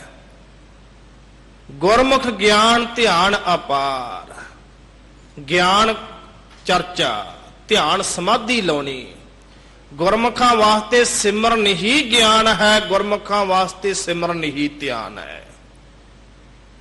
ਗੁਰਮੁਖ ਕਾਰ ਕਰੇ ਪ੍ਰਭ ਭਾਵੈ। ਜਿਹੜੀ ਪ੍ਰਭੂ ਪਰਮੇਸ਼ਰ ਨੂੰ ਕਾਰ ਚੰਗੀ ਲੱਗਦੀ ਹੈ, ਜਿਹੜਾ ਵਾਹਿਗੁਰੂ ਨੂੰ ਕੰਮ ਚੰਗਾ ਲੱਗਦਾ ਹੈ, ਗੁਰਮੁਖ ਉਹ ਕਰਦੇ ਆ। ਜਿਹੜਾ ਵਾਹਿਗੁਰੂ ਨੂੰ ਨਹੀਂ ਚੰਗਾ ਲੱਗਦਾ, ਗੁਰਮੁਖ ਉਹ ਕਦੇ ਵੀ ਨਹੀਂ ਕਰਦੇ। ਮਹਾਰਾਜ ਜੀ ਕਹਿੰਦੇ ਗੁਰਮੁਖ ਕਾਰ ਕਰੇ ਪ੍ਰਭ ਭਾਵੈ। ਜਿਹੜੇ ਪ੍ਰਭੂ ਨੂੰ ਭਾਉਂਦਾ, ਪ੍ਰਭੂ ਨੂੰ ਚੰਗਾ ਲੱਗਦਾ, ਕਹਿੰਦੇ ਗੁਰਮੁਖ ਉਹੋ ਜੀ ਕਾਰ ਕਰਦੇ ਆ। ਤਾਂ ਪ੍ਰਭੂ ਨੂੰ ਕੀ ਚੰਗਾ ਲੱਗਦਾ? ਕਿਸੇ ਨਾਲ ਧੋਖਾ ਨਾ ਕਰੀ। ਪ੍ਰਭੂ ਨੂੰ ਚੰਗਾ ਲੱਗਦਾ ਨਾਮ ਜਪ, ਪ੍ਰਭੂ ਨੂੰ ਚੰਗਾ ਲੱਗਦਾ ਸੰਗਤ ਵਿੱਚ ਬੈਠ। ਸੇਈ ਸੁੰਦਰ ਸੋਹਣੇ ਸਾਧ ਸੰਗ ਜਿਨ ਬਹਿ ਨੇ। ਉਹ ਸੋਹਣੇ ਲੱਗਦੇ ਨੇ ਜਿਹੜੇ ਸੰਗਤ ਵਿੱਚ ਬੈਠੇ ਹੋਣ, ਉਹ ਪ੍ਰਭੂ ਨੂੰ ਚੰਗੇ ਲੱਗਦੇ ਨੇ। ਫਿਰ ਇਹੋ ਜਿਹੀ ਉਹ ਕਿਰਤ ਕਰਦੇ ਨੇ। ਗੁਰਮੁਖ ਪੂਰਾ ਪਾਏਂਦਾ। ਤੇ ਫਿਰ ਜਿਹੜੇ ਗੁਰਮੁਖ ਨੇ ਕਹਿਣ ਲੱਗੇ ਪੂਰੀ ਪਦਵੀ ਪਾ ਲੈਂਦੇ ਆ। ਜਿਹੜੀ ਪੂਰੀ ਪਦਵੀ ਹੈ, ਪੂਰਾ ਪਾਏਂਦਾ, ਪੂਰਾ ਰੁਤਬਾ ਪ੍ਰਾਪਤ ਕਰ ਲੈਂਦੇ ਆ। ਜਿਵੇਂ ਧੰਨ ਗੁਰੂ ਅਮਰਦਾਸ ਮਹਾਰਾਜ ਪਾਤਸ਼ਾਹ ਜੀ ਦੀ ਸ਼ਰਨ ਵਿੱਚ ਭਾਈ ਪਾਰੋ ਜੀ ਚੱਲ ਕੇ ਆਏ। ਗੋਇੰਦਵਾਲ ਸਾਹਿਬ ਦੀ ਪਾਵਨ ਇਹ ਗਾਥਾ ਹੈ। ਤਾਂ ਧੰਨ ਗੁਰੂ ਅਮਰਦਾਸ ਮਹਾਰਾਜ ਪਾਤਸ਼ਾਹ ਜੀ ਨੇ ਬਚਨ ਕਹੇ ਸੀ ਭਾਈ ਪਾਰੋ ਜੀ ਨੂੰ। ਭਾਈ ਪਾਰੋ ਜੀ ਉਹ ਸਿੱਖ ਹੋਏ ਨੇ, ਧਿਆਨ ਗੁਰਮੁਖ ਹੋਏ ਨੇ, ਜਿਨ੍ਹਾਂ ਦੇ ਕਹਿਣ ਤੇ ਗੁਰੂ ਅਮਰਦਾਸ ਮਹਾਰਾਜ ਜੀ ਨੇ ਪਹਿਲੀ ਵਾਰ ਗੋਇੰਦਵਾਲ ਸਾਹਿਬ ਵਿਖੇ ਵਿਸਾਖੀ ਮਨਾਈ ਸੀ। ਪਹਿਲੀ ਵਾਰ ਜਿਹੜੀ ਸਿੱਖਾਂ ਦੀ ਵਿਸਾਖੀ ਗੋਇੰਦਵਾਲ ਸਾਹਿਬ ਦੀ ਪਾਵਨ ਧਰਤੀ ਤੇ ਮਨਾਈ ਗਈ। ਗੁਰੂ ਅਮਰਦਾਸ ਮਹਾਰਾਜ ਜੀ ਨੂੰ ਸਨਿਮਰ ਬੇਨਤੀ ਕੀਤੀ ਸੀ ਗੁਰਮੁਖਾਂ ਦੇ ਰੂਪ ਦੇ ਵਿੱਚ ਭਾਈ ਪਾਰੋ ਜੀ ਨੇ। ਤੇ ਭਾਈ ਪਾਰੋ ਜੀ ਨੂੰ ਗੁਰੂ ਅਮਰਦਾਸ ਮਹਾਰਾਜ ਜੀ ਨੇ ਕਿਹਾ ਸੀ ਵਿਸਾਖੀ ਦਾ ਦਿਹਾੜਾ ਮਨਾਵਾਂਗੇ। ਮੈਂ ਉਸ ਗੁਰਸਿੱਖ ਦੀ, ਉਸ ਗੁਰਮੁਖ ਦੀ ਅਵਸਥਾ ਦੱਸ ਰਿਹਾ। ਇੱਕ ਦਿਨ ਭਾਈ ਪਾਰੋ ਜੀ ਨੂੰ ਕੋਲ ਬੁਲਾ ਕੇ ਧੰਨ ਗੁਰੂ ਅਮਰਦਾਸ ਮਹਾਰਾਜ ਪਾਤਸ਼ਾਹ ਜੀ ਨੇ ਸ਼ਬਦ ਕਹੇ ਸੀ, ਭਾਈ ਪਾਰੋ ਜੀ ਹੁਣ ਇੱਕ ਮਿਆਨ ਦੇ ਵਿੱਚ 2 ਕਿਰਪਾਨਾਂ ਨਹੀਂ ਪਾਈਆਂ ਜਾ ਸਕਦੀਆਂ। ਹੁਣ ਇਸ ਤਰ੍ਹਾਂ ਕਰੋ, ਜਾਂ ਤਾਂ ਇਸ ਗੁਰੂ ਨਾਨਕ ਦੀ ਗੱਦੀ ਦੇ ਉੱਪਰ ਤੁਸੀਂ ਬਿਰਾਜਮਾਨ ਹੋ ਜਾਓ, ਅਸੀਂ ਸਰੀਰ ਛੱਡ ਕੇ ਚਲੇ ਜਾਂਦੇ ਆ, ਸਾਡੀ ਉਮਰ ਵਡੇਰੀ ਹੋ ਗਈ ਹੈ, ਜਾਂ ਆਪਣਾ ਸਰੀਰ ਛੱਡ ਕੇ ਸਾਡੇ ਵਿੱਚ ਭੇਦ ਹੋ ਜਾਵੋ। ਤੇ ਭਾਈ ਪਾਰੋ ਨੇ ਹੱਥ ਜੋੜ ਕੇ ਕਿਹਾ ਸੀ, ਮਹਾਰਾਜ ਮੈਂ ਤਾਂ ਸਿੱਖ ਹੀ ਠੀਕ ਹਾਂ, ਮੈਂ ਸਿੱਖ ਹੀ ਠੀਕ ਆ, ਮੈਂ ਗੁਰੂ ਦੇ ਲਾਇਕ ਨਹੀਂ ਗਾ। ਇੰਨੀ ਨਿਮਰਤਾ। ਮਹਾਰਾਜ ਪਾਤਸ਼ਾਹ ਜੀ ਗੁਰਤਾ ਗੱਦੀ ਤੇ ਬਹਾਰੇ ਨੇ, ਆਂਦਾ ਮਹਾਰਾਜ ਮੈਂ ਸਿੱਖ ਹੀ ਠੀਕ ਆ। ਤੇ ਫਿਰ ਆਪਣਾ ਸਰੀਰ ਤਿਆਗ ਕੇ ਸਤਿਗੁਰੂ ਵਿੱਚ ਭੇਦ ਹੋ ਗਏ ਸੀ, ਪੂਰਾ ਰੁਤਬਾ ਪ੍ਰਾਪਤ ਹੋ ਗਿਆ ਸੀਗਾ। ਇਹੋ ਜਿਹੇ ਗੁਰਮੁਖ ਹੁੰਦੇ ਨੇ। ਗੁਰਮੁਖ ਮਨੁਆ ਉਲਟ ਪਰਾਵੈ, ਗੁਰਮੁਖ ਬਾਣੀ ਨਾਦ ਵਜਾਵੈ, ਗੁਰਮੁਖ ਸੱਚ ਰਤੇ ਬੈਰਾਗੀ, ਨਿਜ ਘਰ ਵਾਸਾ ਪਾਏਂਦਾ। ਸਤਿਗੁਰੂ ਮਹਾਰਾਜ ਪਾਤਸ਼ਾਹ ਜੀ ਕਹਿੰਦੇ ਜਿਹੜੇ ਗੁਰਮੁਖ ਹੁੰਦੇ ਆ ਉਹ ਆਪਣੇ ਮਨ ਨੂੰ ਕਹਿੰਦੇ ਉਲਟ ਪਰਾਵੈ। ਕਹਿੰਦੇ ਵਿਕਾਰਾਂ ਦੇ ਵੱਲੋਂ ਕਹਿੰਦੇ ਪਰਾਵੇ ਦਾ ਅਰਥ ਹੁੰਦਾ ਰੋਕਣਾ। ਵਿਕਾਰਾਂ ਦੇ ਵੱਲੋਂ ਉਲਟ ਕੇ ਰੋਕਦੇ ਨੇ ਜਿਹੜੇ ਗੁਰਮੁਖ ਹੁੰਦੇ ਨੇ ਆਪਣੇ ਮਨ ਨੂੰ। ਜਿਹੜਾ ਮਨ ਹੈ ਨਾ ਇਹ ਚਾਰ ਦਿਸ਼ਾ ਦੇ ਵਿੱਚ ਘੁੰਮ ਰਿਹਾ, ਉੱਤਰ ਦੱਖਣ ਪੂਰਬ ਪੱਛਮ। ਸਰੀਰ ਸੰਗਤ ਦੇ ਵਿੱਚ ਬੈਠਾ ਹੈ, ਮਨ ਕਿਤੇ ਦੀ ਕਿਤੇ ਚਲੇ ਜਾਂਦਾ ਪਿਆ, ਚੰਚਲ ਹੈ। ਸਤਿਗੁਰੂ ਮਹਾਰਾਜ ਜੀ ਕਹਿੰਦੇ ਜਿਹੜੇ ਗੁਰਮੁਖ ਆਪਣੇ ਮਨ ਨੂੰ ਰੋਕਦੇ ਨੇ, ਰੋਕ ਕੇ ਆਪਣੇ ਮਨ ਨੂੰ ਵਿਕਾਰਾਂ ਦੇ ਵੱਲੋਂ ਉਲਟ ਕੇ ਕਹਿੰਦੇ ਰੋਕਦੇ ਨੇ। ਤੇ ਜਿਹੜੇ ਗੁਰਮੁਖ ਹੈ ਕਹਿੰਦੇ ਜਿਵੇਂ ਜੋਗੀ ਨਾਦ ਵਜਾਉਂਦੇ ਨੇ ਤਾਂ ਗੁਰਮੁਖ ਆਪਣੀ ਰਸਨਾ ਤੋਂ ਬਾਣੀ ਉਚਾਰਨ ਕਰਦੇ ਨੇ। ਤੇ ਜਿਹੜੇ ਗੁਰਮੁਖ ਹੈ ਉਹ ਸੱਚੇ ਨਾਮ ਦੇ ਵਿੱਚ ਕਹਿੰਦੇ ਰੱਤੇ ਜਾਂਦੇ ਨੇ ਬਰਾਗੀ ਬਣ ਕੇ, ਤਾਂ ਨਿਜ ਘਰ ਵਾਸਾ ਪਾਏਂਦਾ। ਤੇ ਆਪਣਾ ਜਿਹੜਾ ਨਿੱਜੀ ਸਰੂਪ ਹੈ ਉਹਦੇ ਵਿੱਚ ਉਸ ਘਰ ਦੇ ਅੰਦਰ ਜਾਂ ਹਿਰਦੇ ਰੂਪੀ ਘਰ ਦੇ ਅੰਦਰ ਕਹਿੰਦੇ ਉਹ ਵਸ ਜਾ ਜਾਂਦੇ ਨੇ। ਨਿੱਜੀ ਸਰੂਪ ਦੇ ਅੰਦਰ ਉਹਨਾਂ ਦਾ ਵਸੇਬਾ ਹੋ ਜਾਂਦਾ ਪਿਆ। ਗੁਰ ਕੀ ਸਾਖੀ ਅੰਮ੍ਰਿਤ ਪਾਖੀ, ਸੱਚਾ ਸ਼ਬਦੇ ਸੱਚ ਸੁਭਾਖੀ, ਸਦਾ ਸੱਚ ਰੰਗ ਰਾਤਾ ਮਨ ਮੇਰਾ, ਸੱਚੇ ਸੱਚ ਸਮਾਏਂਦਾ। ਸਤਿਗੁਰੂ ਮਹਾਰਾਜ ਪਾਤਸ਼ਾਹ ਜੀ ਕਹਿਣ ਲੱਗੇ ਜਿਹੜੀ ਗੁਰੂ ਦੀ ਸਾਖੀ ਹੈ, ਸਾਖੀ ਦਾ ਅਰਥ ਹੁੰਦਾ ਸਿੱਖਿਆ, ਜਿਹੜੀ ਗੁਰੂ ਦੀ ਸਾਖੀ ਸਿੱਖਿਆ ਹੈ ਤੇ ਸਤਿਗੁਰਾਂ ਨੇ ਕਹਿਣ ਲੱਗੇ ਇਹ ਭਾਖੀ ਉਚਾਰਨ ਕੀਤੀ ਹੋਈ ਹੈ। ਆਤਮਿਕ ਜੀਵਨ ਦੇਣ ਵਾਲੀ ਜਿਹੜੀ ਗੁਰਬਾਣੀ ਉਚਾਰਨ ਹੈ ਕਰਦਾ ਰਹਿੰਦਾ ਆਪਣੇ ਮਨ ਦੇ ਵਿੱਚੋਂ ਜਿਹੜਾ ਗੁਰਮੁਖ ਹੈ। ਕਹਿੰਦੇ ਸੱਚਾ ਜਿਹੜਾ ਸ਼ਬਦ ਹੈ, ਜਿਹੜਾ ਸੱਚਾ ਸ਼ਬਦ ਹੈ, ਕਦੇ ਮ੍ਰਿਤੂ ਨਹੀਂ ਹੁੰਦੀ ਸ਼ਬਦ ਦੀ। ਤਾਂ ਇਹ ਸ਼ਬਦ ਦੇ ਅਵਤਾਰ ਗੁਰੂ ਗ੍ਰੰਥ ਸਾਹਿਬ ਮਹਾਰਾਜ ਜੀ ਨੇ ਸਾਨੂੰ ਸ਼ਬਦ ਨਾਲ ਜੋੜਿਆ ਹੈ, ਉਹ ਸੱਚਾ ਹੈ, ਤ੍ਰਈ ਕਾਲ ਹੈ। ਜਿਹੜੇ ਗੁਰਮੁਖ ਹੈ ਉਹ ਸੁਭਾਖੀ ਉਚਾਰਨ ਕਰਦੇ ਰਹਿੰਦੇ ਨੇ, ਹਮੇਸ਼ਾ ਕਹਿੰਦੇ ਸੱਚੇ ਰੰਗ ਦੇ ਵਿੱਚ ਤਦਾਕਾਰ ਰਹਿੰਦੇ ਨੇ ਗੁਰਮੁਖ। ਤੇ ਗੁਰਮੁਖ ਕਹਿਣ ਲੱਗੇ ਜਿਹੜਾ ਮੇਰਾ ਮਨ ਹੈ ਉਹ ਵੀ ਸੱਚੇ ਰੰਗ ਦੇ ਵਿੱਚ ਤਦਾਕਾਰ ਰਹਿੰਦਾ ਹੈ। ਤੇ ਫਿਰ ਅੰਤ ਕੀ ਹੁੰਦਾ ਹੈ? ਫਿਰ ਸਭ ਕੁਝ ਕਰਨ ਤੋਂ ਉਪਰੰਤ ਫਿਰ ਸੱਚ ਦੇ ਵਿੱਚ ਹੀ ਸਮਾ ਜਾਂਦੇ ਨੇ, ਭੇਦ ਹੋ ਜਾਂਦੇ ਨੇ। ਸੱਚ ਤੋਂ ਆਏ ਸੀ, ਗੁਰੂ ਤੋਂ ਆਏ ਸੀ, ਗੁਰਬਾਣੀ ਤੋਂ ਆਏ ਸੀ ਤੇ ਗੁਰਬਾਣੀ ਵਿੱਚ ਹੀ ਗੁਰੂ ਵਿੱਚ ਹੀ ਭੇਦ ਹੋ ਗਏ। ਇਹ ਗੁਰਮੁਖਾਂ ਦੀ ਪਰਿਭਾਸ਼ਾ ਹੈ। ਸੂਰਜ ਦੇ ਵਿੱਚੋਂ ਕਿਰਨਾਂ ਨਿਕਲਦੀਆਂ ਕੋਈ ਕਿਰਨਾਂ ਨੂੰ ਪਕੜ ਸਕਦਾ ਹੈ? ਨਹੀਂ ਪਕੜ ਸਕਦਾ। ਕਿਤਨੇ ਮਰਜੀ ਯਤਨ ਕਰ ਲਵੇ, ਕੋਈ ਬਾਕਸ ਵਿੱਚ ਕੋਈ ਡੱਬੇ ਵਿੱਚ ਕੋਈ ਕਹੇ ਕਿ ਮੈਂ ਕਿਰਨਾਂ ਨੂੰ ਪਕੜ ਲਵਾਂ, ਅਸੰਭਵ ਹੈ। ਸੂਰਜ ਵਿੱਚੋਂ ਕਿਰਨਾਂ ਨਿਕਲੀਆਂ, ਜਿਉਂ ਹੀ ਸੂਰਜ ਅਸਤ ਹੋਇਆ ਤਾਂ ਸੂਰਜ ਦੀਆਂ ਕਿਰਨਾਂ ਸੂਰਜ ਦੇ ਵਿੱਚ ਹੀ ਭੇਦ ਹੋ ਗਈਆਂ। ਸਮੁੰਦਰ ਦੇ ਵਿੱਚੋਂ ਤਰੰਗਾਂ ਉੱਠੀਆਂ ਤਾਂ ਸਮੁੰਦਰ ਵਿੱਚ ਹੀ ਭੇਦ ਹੋ ਗਈਆਂ। ਜਿਹੜੇ ਗੁਰਮੁਖ ਸੀਗੇ ਉਹ ਗੁਰੂ ਵਿੱਚੋਂ ਆਏ, ਪ੍ਰਭੂ ਦਾ ਸਿਮਰਨ ਕੀਤਾ, ਇਸ ਲਕਾਈ ਨੂੰ ਸਿੱਧੇ ਰਸਤੇ ਪਾਇਆ ਤਾਂ ਪ੍ਰਭੂ ਦੇ ਵਿੱਚ ਹੀ ਭੇਦ ਹੋ ਗਏ, ਸਮਾ ਗਏ। ਤੇ ਬਾਬਾ ਜੀ ਨੂੰ ਇਹ ਕਹਿਣਾ ਪਿਆ। ਬਾਬਾ ਜੀ ਕਹਿਣ ਲੱਗੇ ਸੂਰਜ ਕਿਰਨ ਮਿਲੈ ਜਲ ਕਾ ਜਲ ਹੁਆ ਰਾਮ, ਜੋਤੀ ਜੋਤ ਰਲੀ, ਸੰਪੂਰਨ ਥੀਆ। ਭੇਦ ਹੋ ਗਏ। ਇਹ ਗੁਰਮੁਖਾਂ ਦੀ ਪਰਿਭਾਸ਼ਾ ਹੈ। ਸੱਚ ਤੋਂ ਆਏ ਤੇ ਸੱਚ ਦੇ ਵਿੱਚ ਹੀ ਭੇਦ ਹੋ ਗਏ। ਗੁਰਮੁਖ ਮਨ ਨਿਰਮਲ ਸਤ ਸਰ ਨਾਵੈ, ਮੈਲ ਨ ਲਾਗੈ ਸੱਚ ਸਮਾਵੈ, ਸੱਚੋ ਸੱਚ ਕਮਾਵੈ ਸਦਹੀ, ਸੱਚੀ ਭਗਤ ਦਰੜਾਏਂਦਾ। ਜਿਹੜਾ ਗੁਰਮੁਖਾਂ ਦਾ ਮਨ ਹੁੰਦਾ ਨਿਰਮਲ ਹੁੰਦਾ ਹੈ। ਨਿਰਮਲ ਕਹਿੰਦੇ ਆ ਉਜਲ। ਜਿਵੇਂ ਅਸੀਂ ਵਸਤਰ ਉਜਲ ਪਾਉਣੇ ਆ ਨਾ, ਕੋਈ ਵਸਤਰ ਮੈਲਾ ਨਹੀਂ ਪਾਉਂਦਾ। ਜੇ ਕਿਸੇ ਦਾ ਵਸਤਰ ਮੈਲਾ ਹੋ ਜਾਵੇ ਤਾਂ ਆਪਾਂ ਧੋਣੇ ਆ ਸਾਰੇ। ਉਹ ਗੁਰਮੁਖਾ ਜੇ ਬਾਹਰਲੇ ਤਣ ਤੇ ਤੂੰ ਮੈਲ ਨਹੀਂ ਲੱਗਣ ਦਿੰਦਾ ਤੇ ਮਨ ਜਿਹੜਾ ਉਹ ਮੈਲ ਦੇ ਨਾਲ ਮਲ ਵਖੇਫ ਆਵਰਨ ਤਿੰਨ ਪ੍ਰਕਾਰ ਦੀ ਮੈਲ ਦੇ ਨਾਲ ਭਰਿਆ ਹੋਇਆ ਹੈ, ਵਕਾਰਾਂ ਦੇ ਨਾਲ ਭਰਿਆ ਹੋਇਆ ਹੈ। ਜਦੋਂ ਕਿਸੇ ਦੇ ਪਾਸ ਕੋਈ ਵਸਤੂ ਲੈਣ ਵਾਸਤੇ ਜਾਈਦਾ ਨਾ, ਵਸਤੂ ਲੈਣ ਵਾਸਤੇ, ਤਾਂ ਸਿਆਣੇ ਕਹਿੰਦੇ ਨੇ ਬਰਤਨ ਸਵੱਛ ਹੋਣਾ ਚਾਹੀਦਾ ਹੈ, ਭਾਂਡਾ ਨਿਰਮਲ ਹੋਣਾ ਚਾਹੀਦਾ, ਉਜਲ। ਮੈਲੇ ਬਰਤਨ ਦੇ ਵਿੱਚ ਵਸਤੂ ਬਹੁਤਾ ਚਿਰ ਟਿਕਦੀ ਨਹੀਂ ਗੀ। ਮੈਲਾ ਬਰਤਨ ਹੋਵੇ ਤਾਂ ਵਸਤੂ ਬਹੁਤਾ ਚਿਰ ਟਿਕਦੀ ਨਹੀਂ ਗੀ। ਉਜਲ ਵਸਤੂ ਹੋਵੇ ਤਾਂ ਉਜਲ ਬਰਤਨ ਹੋਵੇ ਤਾਂ ਵਸਤੂ ਠਹਿਰ ਜਾਂਦੀ ਹੈ।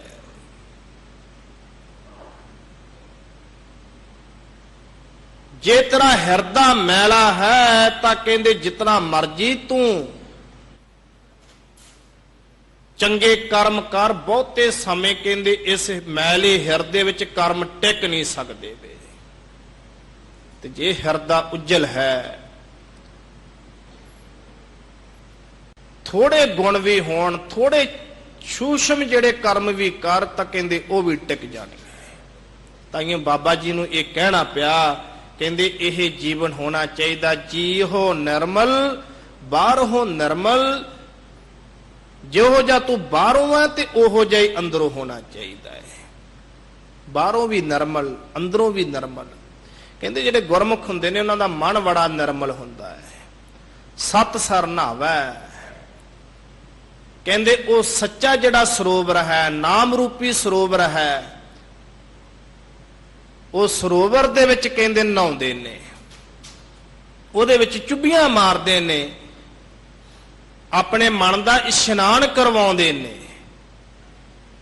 ਤੇ ਫਿਰ ਕਹਿਣ ਲੱਗੇ ਉਸ ਜਿਹੜਾ ਨਾਮ ਰੂਪੀ ਸਰੋਵਰ ਦੇ ਵਿੱਚ ਇਸ਼ਨਾਨ ਕਰਦਾ ਏ, ਫਿਰ ਮੈਲ ਨਾ ਲੱਗੈ। ਕਹਿੰਦੇ ਉਸ ਮਨ ਨੂੰ ਕਿਵੇਂ ਮੈਲ ਲੱਗੇਗੀ? ਫਿਰ ਸੱਚ ਸਮਾਵੈ, ਫਿਰ ਉਹ ਸੱਚ ਦੇ ਵਿੱਚ ਹੀ ਸਮਾ ਜਾਂਦੇ ਨੇ ਗੁਰਮੁਖ। ਸੱਚੋ ਸੱਚ ਕਮਾਵੈ ਸਦਹੀ। ਉਹਨਾਂ ਦੀ ਕਮਾਉਣ ਦੀ ਬਿਰਤੀ ਕੀ ਹੁੰਦੀ ਹੈ? ਇਹ ਸਾਡੀ ਹਾਲਤ ਨਹੀਂ ਵੀ ਉਹਦੇ ਨਾਲ ਵੀ ਚੋਰੀ ਮਾਰ ਕਰ ਲਈ, ਉਹਦੇ ਤੋਂ ਵੀ ਠੱਗੀ ਮਾਰ ਲਈ। ਅਸੀਂ ਕਹਿੰਦੇ ਦੁਨਿਆਵੀ ਧਨ ਨੂੰ ਅਸੀਂ ਕਮਾਉਨੇ ਆ। ਗੁਰਮੁਖੋ ਖਿਆਲ ਕਰੋ, ਜੇ ਬਾਬਾ ਜੀ ਕਹਿ ਰਹਿੰਦੇ ਜਿਹੜੇ ਗੁਰਮੁਖ ਨੇ ਉਹਨਾਂ ਦੀ ਕਮਾਉਣ ਦੀ ਬਿਰਤੀ ਕੀ ਹੁੰਦੀ ਹੈ। ਅਸੀਂ ਕਹਿੰਦੇ ਦੁਨਿਆਵੀ ਧਨ ਨੂੰ ਜੋੜ ਲਈਏ, ਜੋੜ ਲਈਏ, ਜੋੜ ਲਈਏ। ਜਿਵੇਂ ਕਾਰੂਨ ਬਾਦਸ਼ਾਹ ਨੇ ਮੁਰਦਿਆਂ ਦੇ ਮੂੰਹ ਦੇ ਵਿੱਚੋਂ ਵੀ ਪੈਸੇ ਕਢਵਾ ਲਏ ਸਨ। ਸਾਡੀ ਹਾਲਤ ਤਾਂ ਕਾਰੂ ਵਰਗੀ ਬਣੀ ਹੋਈ ਹੈ। ਪਰ ਗੁਰਮੁਖ ਇਹ ਨਹੀਂ। ਗੁਰਮੁਖ ਕਹਿੰਦੇ ਨੇ ਉਹ ਧਨ ਜਿਹੜਾ ਕਦੇ ਵੀ ਮੁੱਕਦਾ ਨਹੀਂਗਾ। ਇਹੋ ਧਨ ਆ ਖੁੱਟ ਨਾ ਖੁੱਟੈ ਨਾ ਜਾਏ, ਪੂਰਾ ਸਤਿਗੁਰ ਦੀਆ 부ਝਾਏ। ਜਿਹੜਾ ਧਨ ਮੁੱਕਦਾ ਹੀ ਨਹੀਂਗਾ, ਉਹ ਨਾਮ ਰੂਪੀ ਧਨ ਨੂੰ ਇਕੱਠਾ ਕਰਦੇ ਆ। ਸੱਚੋ ਸੱਚ ਕਮਾਵੈ ਸਦੀ।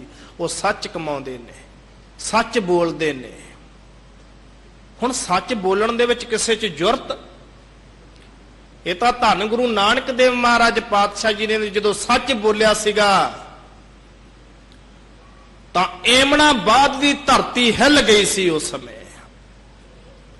ਮਹਾਰਾਜ ਪਾਤਸ਼ਾਹ ਜੀ ਨੇ ਕਿਹਾ ਸੀਗਾ, ਕਹਿਣ ਲੱਗੇ ਰਾਜੇ ਸ਼ੀ ਮੁਕੱਦਮ ਕੁੱਤੇ ਜਾਏ ਜਗਾਈ ਨ ਬੈਠੇ ਸੁੱਤੇ ਚਾਕਰ ਨਹਿਦਾ ਪਾਈਨ ਘਾਓ ਰਤ ਪਿੱਤ ਕੁੱਤਿਓ ਚੱਟ ਜਾਓ। ਬਾਬਰ ਨੂੰ ਇੰਨੀ ਗੱਲ ਕਹਿਣੀ, ਵੱਡਾ ਬਾਦਸ਼ਾਹ ਸੀਗਾ। ਬਾਬਰ ਦੇ ਭਰੇ ਦਰਬਾਰ ਦੇ ਵਿੱਚ ਗੁਰੂ ਨਾਨਕ ਦੇਵ ਮਹਾਰਾਜ ਪਾਤਸ਼ਾਹ ਜੀ ਨੇ ਸੱਚ ਕਹਿਆ ਸੀ। ਹੇ ਬਾਬਰ ਤੇਰੀ ਹਾਲਤ ਕੁੱਤੇ ਵਰਗੀ ਹੈ। ਇਹ ਤੋਂ ਵੱਧ ਕੀ ਕਹਿ ਸਕਦੇ? ਹੇ ਬਾਬਰ ਤੇਰੀ ਹਾਲਤ ਕੁੱਤੇ ਵਰਗੀ ਹੋਈ ਪਈ ਹੈ। ਜਿਵੇਂ ਕੁੱਤਾ ਕਹਿੰਦੇ ਮੂੰਹ ਮਾਰਦਾ ਏ ਰੱਤਾਂ ਨੂੰ, ਤੇਰੀ ਹਾਲਤ ਵੀ ਉਸੇ ਤਰ੍ਹਾਂ ਦੀ ਹੈ। ਇਹ ਸੱਚ ਹੈ। ਜੇ ਗੁਰਮੁਖ ਇਸ ਤਰ੍ਹਾਂ ਸੱਚ ਨੂੰ ਕਮਾਉਂਦੇ ਨੇ, ਫਿਰ ਉਹ ਗੁਰੂ ਨਾਨਕ ਦੇ ਵਿੱਚ ਭੇਦ ਹੋ ਜਾਂਦੇ ਨੇ। ਸੱਚੋ ਸੱਚ ਕਮਾਵੇ ਸਦ ਹੀ ਹਮੇਸ਼ਾ ਹੀ ਸੱਚ ਨੂੰ ਕਮਾਉਂਦੇ ਨੇ, ਸੱਚ ਨੂੰ ਧਾਰਨ ਕਰਦੇ ਨੇ। ਸੱਚੀ ਭਗਤ ਦਰੜਾਇਂਦਾ। ਵਾਹਿਗੁਰੂ ਦੀ ਜਿਹੜੀ ਨਵਦਾ ਭਗਤੀ ਹੈ, ਉਹਦੇ ਵਿੱਚੋਂ ਜਿਹੜੀ ਪ੍ਰੇਮਾ ਭਗਤੀ ਹੈ, ਉਹ ਭਗਤੀ ਨੂੰ ਕਹਿੰਦੇ ਪੱਕੀ ਕਰ ਲੈਂਦੇ ਨੇ ਆਪਣੇ ਜੀਵਨ ਦੇ ਅੰਦਰ। ਸਤਿਗੁਰੂ ਮਹਾਰਾਜ ਪਾਤਸ਼ਾਹ ਜੀ ਅੱਗੇ ਸਾਨੂੰ ਉਪਦੇਸ਼ ਦਿੰਦੇ ਨੇ, ਊਤਮ ਬਾਣੀ ਗੁਰਮੁਖ ਸੱਚੋ ਸੱਚ ਵਖਾਣੀ। ਸਤਿਗੁਰੂ ਮਹਾਰਾਜ ਪਾਤਸ਼ਾਹ ਜੀ ਸਾਨੂੰ ਉਪਦੇਸ਼ ਦਿੰਦੇ ਨੇ, ਗੁਰਮੁਖ ਸੱਚ ਬੈਣੀ, ਗੁਰਮੁਖ ਸੱਚ ਨੈਣੀ। ਜਿਹੜੇ ਗੁਰਮੁਖ ਨੇ ਉਹਨਾਂ ਦੇ ਜਿਹੜੇ ਬਚਨ ਨੇ ਤੇ ਗੁਰਮੁਖਾਂ ਦੇ ਜਿਹੜੇ ਨੇਤਰ ਨੇ, ਉਹ ਨੇਤਰਾਂ ਦੇ ਨਾਲ ਪ੍ਰਭੂ ਦੇ ਦਰਸ਼ਨ ਕਰਨੇ, ਤੇ ਜਿਹੜੇ ਬਚਨ ਨੇ ਉਹ ਵੀ ਸੱਚੇ। ਉਹ ਬਚਨਾਂ ਦੇ ਵਿੱਚ ਕੀ ਕਰਦੇ ਆ? ਕਹਿੰਦੇ ਜਿਹੜੇ ਪ੍ਰਭੂ ਦੀ ਸ਼ਰਨ ਦੇ ਵਿੱਚ ਪੈ ਜਾਂਦੇ ਨੇ, ਉਹਨਾਂ ਦੇ ਬਚਨਾਂ ਦੇ ਉੱਪਰ ਪ੍ਰਭੂ ਵਸਦਾ ਹੈ, ਤੇ ਉਹਨਾਂ ਦੀਆਂ ਅੱਖਾਂ ਦੇ ਵਿੱਚ ਵੀ ਪ੍ਰਮਾਤਮਾ ਆ ਜਾਂਦਾ ਹੈ, ਉਹਨਾਂ ਦੀ ਨਿਗਾਹ ਵਿੱਚ ਵੀ ਪ੍ਰਭੂ ਵਸਦਾ ਹੈ। ਗੁਰਮੁਖ ਸੱਚ ਕਮਾਵੇ ਕਰਨੀ। ਜਿਹੜੇ ਗੁਰਮੁਖ ਨੇ ਉਹ ਸੱਚ ਨੂੰ ਕਮਾਉਂਦੇ ਨੇ ਆਪਣੇ ਜੀਵਨ ਦੇ ਅੰਦਰ, ਤੇ ਸੱਚੀ ਸੁੱਚੀ ਜਿਹੜੀ ਕਿਰਤ ਕਰਦੇ ਨੇ, ਸਦ ਹੀ ਹਮੇਸ਼ਾ ਹੀ। ਸੱਚ ਕਹੈ ਦਿਨ ਰਾਤੀ, ਰਾਤ ਦਿਨ ਹੀ ਸੱਚ ਨੂੰ ਉਚਾਰਨ ਕਰਦੇ ਨੇ।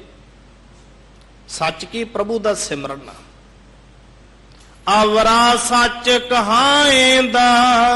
ਅਵਰਾ ਕਹਿੰਦੇ ਹੋਰਾਂ ਦੇ ਤਾਏ, ਹੋਰਾਂ ਤੋਂ ਵੀ ਜਿਤਨੇ ਉਹਨਾਂ ਦੀ ਸੰਗਤ ਦੇ ਵਿੱਚ ਆ ਜਾਂਦੇ ਨੇ, ਉਹਨਾਂ ਤੋਂ ਵੀ ਸੱਚ ਕਹਾਉਂਦੇ ਨੇ ਵੀ ਭਾਈ ਤੂੰ ਸੱਚ ਬੋਲ। ਇਹ ਜ਼ਿੰਦਗੀ ਦਾ ਇੱਕ ਗੁਣ ਹੈ। ਗੁਰਮੁਖ ਸੱਚੀ ਊਤਮ ਬਾਣੀ। ਜਿਹੜੀ ਵਾਹਿਗੁਰੂ ਦੀ ਉੱਤਮ ਬਾਣੀ ਹੈ, ਬਾਣੀ ਬਿਰਲੋ ਵਿਚਾਰਸੀ ਜੇ ਕੋ ਗੁਰਮੁਖ ਹੋਏ। ਇਹ ਬਾਣੀ ਮਹਾਪੁਰਖ ਕੀ ਨਿਜ ਘਰ ਵਾਸਾ ਹੋਏ। ਬਾਣੀ ਗੁਰੂ ਗੁਰੂ ਹੈ, ਬਾਣੀ ਵਿੱਚ ਬਾਣੀ ਅੰਮ੍ਰਿਤ ਸਾਰੇ। ਗੁਰਬਾਣੀ ਕਹੈ ਸੇਵਕ ਜਨ ਮਾਨੈ, ਪ੍ਰਤੱਖ ਗੁਰੂ ਨਿਸਤਾਰੇ। ਇਹ ਜਿਹੜੀ ਬਾਣੀ ਹੈ ਬਾਬੇ ਦੀ, ਕਹਿੰਦੇ ਬਹੁਤਮ ਹੈ, ਉੱਚੀ ਹੈ, ਇਹਦੇ ਤੋਂ ਉੱਚਾ ਕੋਈ ਨਹੀਂ। ਤੇ ਜਿਹੜੇ ਗੁਰਮੁਖ ਹੁੰਦੇ ਨੇ ਫਿਰ ਇਸ ਬਾਣੀ ਨੂੰ ਕੀ ਕਰਦੇ ਆ? ਸੱਚੋ ਸੱਚ ਵਖਾਣੀ। ਇਹ ਸੱਚੀ ਬਾਣੀ ਜਿਹੜੀ ਹੈ ਕਹਿੰਦੇ ਵਖਾਣੀ ਉਚਾਰਨ ਕਰਦੇ ਰਾਤ ਦਿਨ। ਹੁਣ ਤੁਹਾਡੇ ਵਿੱਚ ਇਹੋ ਜਿਹੀਆਂ ਰੂਹਾਂ ਬੈਠੀਆਂ ਨੇ, ਮਹਾਂਪੁਰਖ ਬੈਠੇ ਹੋਣਗੇ ਰੰਗ ਰਤੜੇ, ਜਿਨ੍ਹਾਂ ਨੇ ਆਪਣੀ ਜ਼ਿੰਦਗੀ ਪ੍ਰਭੂ ਦੇ ਸਿਮਰਨ ਦੇ ਵਿੱਚ ਲਾ ਦਿੱਤੀ ਵੀ।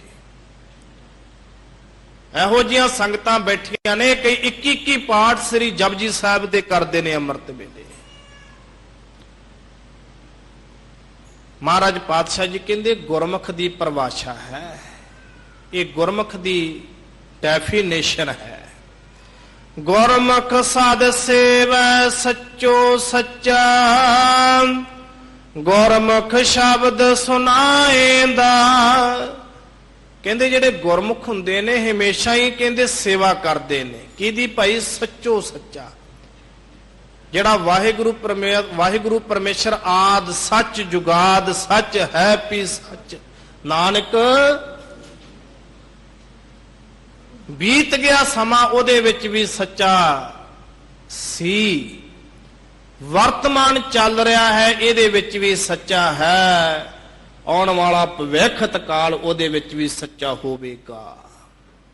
ਉਹ ਸੱਚਾ ਝੂਠਾ ਨਹੀਂਗਾ। ਉਹ ਜਿਹੋ ਜਿਹਾ ਹੈ ਉਹ ਹੋ ਜਾਏ। ਗੁਰਮੁਖ ਸਾਧ ਸੇਵੈ ਸੱਚੋ ਸੱਚਾ, ਗੁਰਮੁਖ ਸ਼ਬਦ ਸੁਣਾਏਂਦਾ।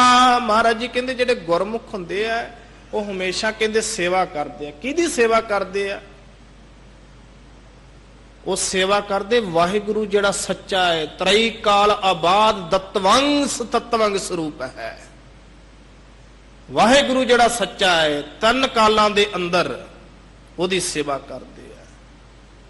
ਤੇ ਜਿਹੜੇ ਗੁਰਮੁਖ ਹੁੰਦੇ ਫਿਰ ਸ਼ਬਦ ਸੁਣਾਏ ਦਾ, ਆਪਣੀ ਰਸਨਾ ਤੋਂ ਬੋਲ ਬੋਲ ਕੇ ਸ਼ਬਦਾਂ ਨੂੰ ਸੁਣਾਉਂਦੇ ਨੇ, ਬਾਣੀ ਨੂੰ ਸੁਣਾਉਂਦੇ ਨੇ। ਪੁਰਾਣੇ ਸਮੇਂ ਦੇ ਅੰਦਰ ਜਦੋਂ ਸੰਗਤਾਂ ਇਕੱਠੀਆਂ ਹੁੰਦੀਆਂ ਸਨ ਨਾ ਘਰਾਂ ਦੇ ਅੰਦਰ, ਉਦੋਂ ਉੱਚੀ ਆਵਾਜ਼ ਦੇ ਵਿੱਚ ਮਹਾਂਪੁਰਖ ਸ਼ਬਦਾਂ ਨੂੰ ਉਚਾਰਨ ਕਰਦੇ ਸਨ। ਮੈਂ ਜੀਵਨੀ ਪੜ੍ਹ ਰਿਹਾ ਸੀ, ਮਹਾਂਪੁਰਖ ਸੰਤ ਬਾਬਾ ਆਤਰ ਸਿੰਘ ਜੀ ਮਸਤੂਆਣੇ ਵਾਲੇ ਕਹਿੰਦੇ ਜਦੋਂ ਆਪਣੇ ਮੌਜ ਦੇ ਵਿੱਚ ਆ ਜਾਂਦੇ ਸਨ ਤਾਂ ਇਹੋ ਜਿਹੇ ਸ਼ਾਹ ਮਹਾਰਾਜ ਪਾਤਸ਼ਾਹ ਜੀ ਦੇ ਸ਼ਬਦ ਸੁਣਾਉਂਦੇ ਸੀ। ਕਹਿੰਦੇ ਕਈ ਕਈ ਦੂਰ ਤੱਕ ਸੰਤ ਅਤਰ ਸਿੰਘ ਜੀ ਕਾਲ ਤਖਤ ਦੇ ਵੱਲੋਂ ਬਾਬਾ ਅਤਰ ਸਿੰਘ ਜੀ ਨੂੰ ਸੰਤ ਦੀ ਉਪਾਧੀ ਦੇ ਨਾਲ ਸਨਮਾਨਿਤ ਕੀਤਾ ਗਿਆ। ਸੰਤ ਅਤਰ ਸਿੰਘ ਜੀ ਮਸਤੂਆਣੇ ਵਾਲੇ ਮਹਾਂਪੁਰਖ ਕਹਿੰਦੇ ਜਦੋਂ ਉਹ ਆਪਣੀ ਆਵਾਜ਼ ਦੇ ਵਿੱਚ ਸ਼ਬਦਾਂ ਨੂੰ ਉਚਾਰਨ ਕਰਦੇ ਸੀ, ਕਈ ਕਈ ਦੂਰ ਤੱਕ ਕਹਿੰਦੇ ਉਹਨਾਂ ਦੀ ਆਵਾਜ਼ ਜਾਂਦੀ ਸੀ ਤੇ ਸੰਗਤਾਂ ਪਿੱਛੇ ਸ਼ਬਦ ਉਚਾਰਨ ਕਰਦੀਆਂ ਸਨ। ਆਹ ਜੀਵਨ ਸੀਗਾ। ਇਹ ਗੁਰਮੁਖਾਂ ਵਾਲਾ ਜੀਵਨ ਹੈ। ਗੁਰਮੁਖ ਸ਼ਬਦ ਸੁਣਾਏਗਾ, ਫਿਰ ਆਪ ਸ਼ਬਦਾਂ ਨੂੰ ਸੁਣਾਉਂਦੇ ਨੇ। ਗੁਰਮੁਖ ਹੋਵੈ ਸੋਝੀ ਪਾਏ, ਹਉਮੈ ਮਾਇਆ ਭਰਮ ਗਵਾਏ। ਜਿਹੜੇ ਗੁਰਮੁਖ ਹੁੰਦੇ ਨੇ ਉਹਨਾਂ ਨੂੰ ਸੋਝੀ ਆ ਜਾਂਦੀ, ਸੋਝੀ ਗਿਆਨ ਆ ਜਾਂਦਾ ਹੈ। ਮੈਂ ਮਾੜਾ ਕਰਮ ਨਹੀਂ ਕਰਨਾ, ਮੈਂ ਚੰਗਾ ਕਰਮ ਕਰਨਾ ਹੈ। ਜਿਹੜੇ ਗੁਰਮੁਖ ਹੁੰਦੇ ਨੇ ਉਹ ਮਾੜੇ ਕਰਮ ਤੋਂ ਰੁਕ ਜਾਂਦੇ ਨੇ, ਕਿਉਂਕਿ ਉਹਨਾਂ ਨੂੰ ਗਿਆਨ ਆ ਗਿਆ। ਗਿਆਨ ਕਿੱਥੋਂ ਆਇਆ? ਗੁਰੂ ਦੀ ਸੇਵਾ ਦੇ ਵਿੱਚੋਂ, ਗੁਰੂ ਦੇ ਸਿਮਰਨ ਦੇ ਵਿੱਚੋਂ ਉਹਨਾਂ ਨੂੰ ਗਿਆਨ ਆ ਗਿਆ। ਮਹਾਰਾਜ ਜੀ ਨੇ ਬਖਸ਼ਿਸ਼ ਕਰ ਦਿੱਤੀ। ਜਦੋਂ ਗਿਆਤ ਆ ਗਈ, ਉਹਨਾਂ ਨੂੰ ਸੋਝੀ ਆ ਗਈ ਤੇ ਉਹਨਾਂ ਦੇ ਅੰਦਰੋਂ ਜਿਹੜੀ ਹਉਮੈ, ਵੱਡਾ ਰੋਗ ਹੈ, ਵੱਡਾ ਰੋਗ ਸਰੀਰ ਦਾ ਹਉਮੈ ਹੈ। ਕਹਿੰਦੇ ਮਾਇਆ, ਜਿਹੜਾ ਰਜੋ ਗੁਣ, ਤਮੋ ਗੁਣ, ਸਤੋ ਗੁਣ ਦੇ ਵਿੱਚ ਭਰਮ ਗਿਆ ਸੀ, ਹਉਮੈ ਦੇ ਵਿੱਚ, ਮਾਇਆ ਦੇ ਵਿੱਚ ਕਹਿੰਦੇ ਜਿਹੜਾ ਬੰਦਾ ਭਰਮਿਆ ਹੋਇਆ ਸੀਗਾ, ਜਿਹੜੇ ਗੁਰਮੁਖ ਹੁੰਦੇ ਨੇ ਆਪਣੇ ਹਿਰਦੇ ਵਿੱਚੋਂ ਗਵਾ ਦਿੰਦੇ ਨੇ, ਖਤਮ ਕਰ ਦਿੰਦੇ ਨੇ। ਹੁਣ ਭਰਮ ਵੀ ਹਰੇਕ ਦੇ ਮਨ ਵਿੱਚੋਂ ਨਹੀਂ ਜਾਂਦਾ। ਕਈ ਵਾਰ ਛੋਟੀ ਛੋਟੀ ਗੱਲ ਤੇ ਭਰਮ ਪੈਦਾ ਹੋ ਜਾਂਦਾ, ਘਰ ਵਿੱਚ ਝਗੜਾ ਪੈਦਾ ਹੋ ਜਾਂਦਾ। ਮਹਾਰਾਜ ਜੀ ਕਹਿੰਦੇ ਨੇ ਕਿ ਜਿਹੜਾ ਭਰਮ ਹੈ ਨਾ, ਭਰਮ ਇਹ ਜਿੱਥੇ ਮਨੁੱਖ ਜਾਤੀ ਦੇ ਵਿੱਚ ਹੈ ਨਾ, ਭਰਮ ਮਨੁੱਖ ਜਾਤੀ ਵਿੱਚ ਹੈ, ਕਹਿੰਦੇ ਪ੍ਰਜਾਤੀਆਂ ਦੇ ਅੰਦਰ ਵੀ ਭਰਮ ਹੈ। ਅਸੀਂ ਇਹ ਨਹੀਂ ਗੱਲ ਕਹਿ ਸਕਦੇ ਵੀ ਜਿਹੜਾ ਭਰਮ ਹੈ ਜੀ ਇਕੱਲੇ ਮਨੁੱਖਾਂ ਦੇ ਅੰਦਰ ਹੀ ਹੈ। ਸਤਿਗੁਰੂ ਜੀ ਕਹਿੰਦੇ ਨੇ ਪ੍ਰਜਾਤੀਆਂ ਦੇ ਅੰਦਰ ਵੀ ਭਰਮ ਹੈ। ਪ੍ਰਜਾਤੀਆਂ ਦੇ ਵਿੱਚੋਂ ਕਹਿੰਦੇ ਸਭ ਤੋਂ ਜ਼ਿਆਦਾ ਜਿਹੜਾ ਭਰਮ ਹੈ, ਕਹਿੰਦੇ ਉਹ ਮਿਰਗ ਦੇ ਵਿੱਚ ਹੈ, ਹਿਰਨ ਦੇ ਵਿੱਚ ਹੈ। ਹਿਰਨ ਦੀ ਨਾਭੀ ਦੇ ਅੰਦਰ ਕਸਤੂਰੀ ਹੈ। ਤੇ ਧੰਨ ਗੁਰੂ ਅਮਰਦਾਸ ਮਹਾਰਾਜ ਜੀ ਨੂੰ ਇਹ ਸ਼ਬਦ ਕਹਿਣਾ ਪਿਆ। ਮਹਾਰਾਜ ਪਾਤਸ਼ਾਹ ਜੀ ਕਹਿੰਦੇ ਜਿਉਂ ਕਸਤੂਰੀ ਮਿਰਗ ਨਾ ਜਾਣੈ, ਭਰਮ ਦਾ ਭਰਮ ਭੁਲਾਇਆ। ਨਾਭੀ ਦੇ ਵਿੱਚ ਕਸਤੂਰੀ ਹੈ ਤੇ ਭਰਮ ਦੇ ਵਿੱਚ ਪਿਆ ਹੋਇਆ ਸਾਰੇ ਜੰਗਲ ਦੇ ਵਿੱਚ ਹੀ ਘੁੰਮਦਾ ਫਿਰਦਾ ਹੈ ਵੀ ਕਸਤੂਰੀ ਕਿੱਥੋਂ ਆ ਗਈ ਹੈ, ਕੋਈ ਖੁਸ਼ਬੂ ਕਿੱਥੋਂ ਆ ਗਈ ਹੈ। ਮਹਾਰਾਜ ਜੀ ਕਹਿੰਦੇ ਮਨੁੱਖ ਦੀ ਹਾਲਤ ਵੀ ਹਿਰਨ ਵਰਗੀ ਹੈ। ਕਹਿੰਦੇ ਹਿਰਦੇ ਵਿੱਚ ਪ੍ਰਮਾਤਮਾ ਵਸ ਰਿਹਾ ਤੇ ਪ੍ਰਮਾਤਮਾ ਦੀ ਭਾਲ ਦੇ ਵਿੱਚ ਥਾਂ ਥਾਂ ਤੇ ਭਟਕਦਾ ਫਿਰਦਾ ਰਿਹਾ, ਥਾਂ ਥਾਂ ਤੇ ਜਾਂਦਾ ਫਿਰਦਾ। ਫਿਰ ਜਿੱਥੇ ਪ੍ਰਜਾਤੀਆਂ ਦੇ ਵਿੱਚ ਭਰਮ ਹੈ, ਹਿਰਨ ਦੇ ਵਿੱਚ ਸਭ ਤੋਂ ਜ਼ਿਆਦਾ ਭਰਮ ਮੰਨਿਆ ਹੈ, ਮਨੁੱਖ ਦੇ ਵਿੱਚ ਤਾਂ ਹੈ ਹੀ ਹੈ। ਕਹਿੰਦੇ ਉੱਥੇ ਦੇਵਤੇ ਵੀ ਨਹੀਂ ਬਚੇ ਭਰਮ ਤੋਂ, ਦੇਵਤਿਆਂ ਵਿੱਚ ਵੀ ਬੜਾ ਭਰਮ ਹੈ। ਇਹ ਵੀ ਗੱਲ ਹੁਣ ਸਤਿਗੁਰੂ ਪਾਤਸ਼ਾਹ ਜੀ ਨੇ ਕਹਿ ਦਿੱਤੀ। ਕਹਿਣ ਲੱਗੇ ਭਰਮ ਹੈ ਸੁਰ ਨਰ ਦੇਵੀ ਦੇਵਾ। ਰਾਜੇ ਵੀ ਭਰਮ ਦੇ ਵਿੱਚ ਪੈ ਜਾਂਦੇ ਆ, ਭਰਮ ਦੇ ਵਿੱਚ ਪਏ ਹੋਏ। ਕਹਿਣ ਲੱਗੇ ਭਰਮ ਇੱਕ ਇਹੋ ਜਿਹੀ ਹੈ ਜਦੋਂ ਮਨੁੱਖ ਦੇ ਮਨ ਵਿੱਚ ਭਰਮ ਪੈਦਾ ਹੋ ਜਾਂਦਾ ਹੈ, ਫਿਰ ਆਪਣੇ ਗੁਰੂ ਨੂੰ ਤਿਆਗ ਕੇ ਖੋਟੇ ਰਸਤੇ ਪੈ ਜਾਂਦਾ। ਰਾਜਾ ਭਰਥਰੀ ਹੋਇਆ, ਰਾਜਾ ਭਰਥਰੀ, ਉਹਨੇ ਇੱਕ ਵਿਰਾਗ ਸ਼ਤਕ ਗ੍ਰੰਥ ਲਿਖਿਆ। ਰਾਜੇ ਭਰਥਰੀ ਕਹਿੰਦੇ ਆਪਣਾ ਰਾਜ ਭਾਗ ਤਿਆਗ ਕੇ ਰਾਜਾ ਭਰਥਰੀ ਜਾ ਰਿਹਾ ਸੀਗਾ। ਧਿਆਨ ਦੇਵੋ ਜੋ ਕਹਿਣ ਲੱਗੇ, ਜਦੋਂ ਜਾ ਰਿਹਾ ਸੀ ਨਾ, ਆਪਣੇ ਮਹਿਲਾਂ ਨੂੰ ਛੱਡ ਕੇ, ਹੀਰਿਆਂ ਨੂੰ ਛੱਡ ਕੇ, ਆਪਣੀ ਪ੍ਰਾਪਰਟੀ ਨੂੰ ਛੱਡ ਕੇ, ਕਹਿੰਦੇ ਜੰਗਲ ਦੇ ਵਿੱਚ ਜਾ ਰਿਹਾ ਹੈ। ਕਹਿੰਦਾ ਵੀ ਅੱਜ ਤੋਂ ਮੈਂ ਫਕੀਰ ਬਣ ਗਿਆ। ਜੋਗੀਆਂ ਨੇ ਇਹੋ ਜਿਹਾ ਇਸ ਨੂੰ ਭਰਮ ਵਿੱਚ ਪਾਇਆ, ਭਰਥਰੀ ਨੂੰ ਜੋਗੀ ਬਣਾ ਦਿੱਤਾ। ਭਰਥਰੀ ਜਾ ਰਿਹਾ, ਕਹਿੰਦੇ ਕਿਸੇ ਨੇ ਪਾਨ ਖਾ ਕੇ ਥੁੱਕਿਆ ਹੋਇਆ ਸੀਗਾ। ਕਹਿੰਦੇ ਜਦੋਂ ਚੰਦਰਮਾ ਦੀਆਂ ਕਿਰਨਾਂ ਜਿਹੜੀਆਂ ਸੀਗੀਆਂ ਉਹ ਥੁੱਕੇ ਹੋਏ ਪਾਨ ਤੇ ਪਈਆਂ ਤੇ ਉਹ ਲਾਲ ਲਾਲ ਜਗਿਆ, ਤੇ ਭਰਥਰੀ ਦੇ ਮਨ ਵਿੱਚ ਵੀ ਭਰਮ ਪੈਦਾ ਹੋ ਗਿਆ। ਕਹਿੰਦਾ ਇਹ ਤਾਂ ਲਾਲ ਪਿਆ, ਕੋਈ ਹੀਰਾ ਜਗਦਾ ਪਿਆ ਏ। ਕਹਿੰਦੇ ਜਿਉਂ ਭਰਥਰੀ ਨੇ ਕਹਿੰਦੇ ਚੱਕਣ ਦੀ ਕੋਸ਼ਿਸ਼ ਕੀਤੀ ਉਸ ਨੂੰ, ਤੇ ਉਹਦੇ ਥੁੱਕ ਦੇ ਨਾਲ ਹੱਥ ਲਿਬੜ ਗਏ ਸੀਗੇ। ਭਰਥਰੀ ਨੇ ਆਪਣੇ ਮਨ ਦੇ ਵਿੱਚ ਲਾਹਣਤਾਂ ਪਾਈਆਂ ਸੀ, ਭਰਥਰੀ ਤੂੰ ਇੱਕ ਪਾਸੇ ਤਾਂ ਰਾਜ ਘਰਾਣਾ ਤਿਆਗ ਦਿੱਤਾ ਹੈ, ਇੱਕ ਪਾਸੇ ਤਾਂ ਤੂੰ ਕਹਿੰਦੇ ਆਪਣੇ ਹੀਰਿਆਂ ਨੂੰ ਹੋਰ ਸਭ ਕੁਝ ਛੱਡ ਕੇ ਆ ਗਿਆ, ਦੂਜੇ ਪਾਸੇ ਭਰਮ ਨੇ ਇਹੋ ਜਿਹਾ ਪ੍ਰੇਰਿਤ ਕੀਤਾ, ਕਹਿੰਦੇ ਥੁੱਕੇ ਹੋਏ ਪਾਣ ਦੇ ਨਾਲ ਆਪਣੇ ਹੱਥ ਲਪੇੜ ਲਏ। ਇਹੋ ਜਿਹਾ ਭਰਮ ਹੈ। ਜਦੋਂ ਇਹੋ ਜਿਹਾ ਭਰਮ ਮਨ ਵਿੱਚ ਪੈ ਜਾਵੇ, ਮਹਾਰਾਜ ਜੀ ਕਹਿੰਦੇ ਭਰਮ ਹੈ ਸੁਰ ਨਰ ਦੇਵੀ ਦੇਵਾ। ਜਿੱਥੇ ਮਨੁੱਖ ਭਰਮ ਦੇ ਵਿੱਚ ਆ, ਉੱਥੇ ਰਾਜੇ ਵੀ ਭਰਮ ਦੇ ਵਿੱਚ ਆ, ਉੱਥੇ ਦੇਵਤੇ ਵੀ ਭਰਮ ਦੇ ਵਿੱਚ ਆ। ਇੱਥੇ ਗੱਲ ਰੁਕੀ ਨਹੀਂ। ਮਹਾਰਾਜ ਪਾਤਸ਼ਾਹ ਜੀ ਕਹਿੰਦੇ ਭਰਮੇ ਸਿੱਧ ਸਾਧਕ ਬ੍ਰਹਮੇਵਾ। ਕਹਿੰਦੇ 84 ਜਿਹੜੇ ਸਿੱਧ ਨੇ ਉਹ ਵੀ ਭਰਮ ਦੇ ਵਿੱਚ ਹੈ, ਬ੍ਰਹਮਾ ਵੀ ਭਰਮ ਦੇ ਵਿੱਚ ਹੈ। ਖੈਰ ਰਹੋ ਵਿਚਾਰ। ਕਹਿੰਦੇ ਦੁਨੀਆ ਹੀ ਸਾਰੀ ਭਰਮ ਦੇ ਵਿੱਚ ਤੁਰ ਰਹੀ ਹੈ, ਤੇ ਭਰਮ ਨੇ ਗੁਰੂ ਦੇ ਨਜ਼ਦੀਕ ਨਹੀਂ ਜਾਣ ਦਿੱਤਾ ਬਿਆ। ਸਤਿਗੁਰੂ ਮਹਾਰਾਜ ਜੀ ਕਹਿੰਦੇ ਜਿਹੜਾ ਭਰਮ ਤੋਂ ਛੁਟਕਾਰਾ ਕਿੰਨਾ ਦਾ ਹੁੰਦਾ ਏ, ਹੁਣ ਮਹਾਰਾਜ ਪਾਤਸ਼ਾਹ ਜੀ ਅੱਗੇ ਦੱਸਦੇ ਨੇ। ਕਹਿਣ ਲੱਗੇ ਜਿਹੜੇ ਹਉਮੈ ਮਾਇਆ ਭਰਮ ਗਵਾਏ। ਜਿਹੜੇ ਗੁਰਮੁਖ ਹੁੰਦੇ ਨੇ, ਕਹਿੰਦੇ ਉਹ ਤਾਂ ਭਾਈ ਹਉਮੈ ਨੂੰ, ਮਾਇਆ ਨੂੰ, ਜਿਹੜਾ 5 ਪ੍ਰਕਾਰ ਦਾ ਭਰਮ ਹੈ, ਭੇਦ ਭਰਮ, ਕਰਤਾ ਤੇ ਭਰਮ, ਪੁਣ ਸੰਗ ਭਰਮ, ਵਕਾਰ ਬ੍ਰਹਮ, ਇਤਰ ਜਗ ਸਤ ਹੈ, ਪੰਚੋ ਭਰਮ ਸੰਸਾਰ।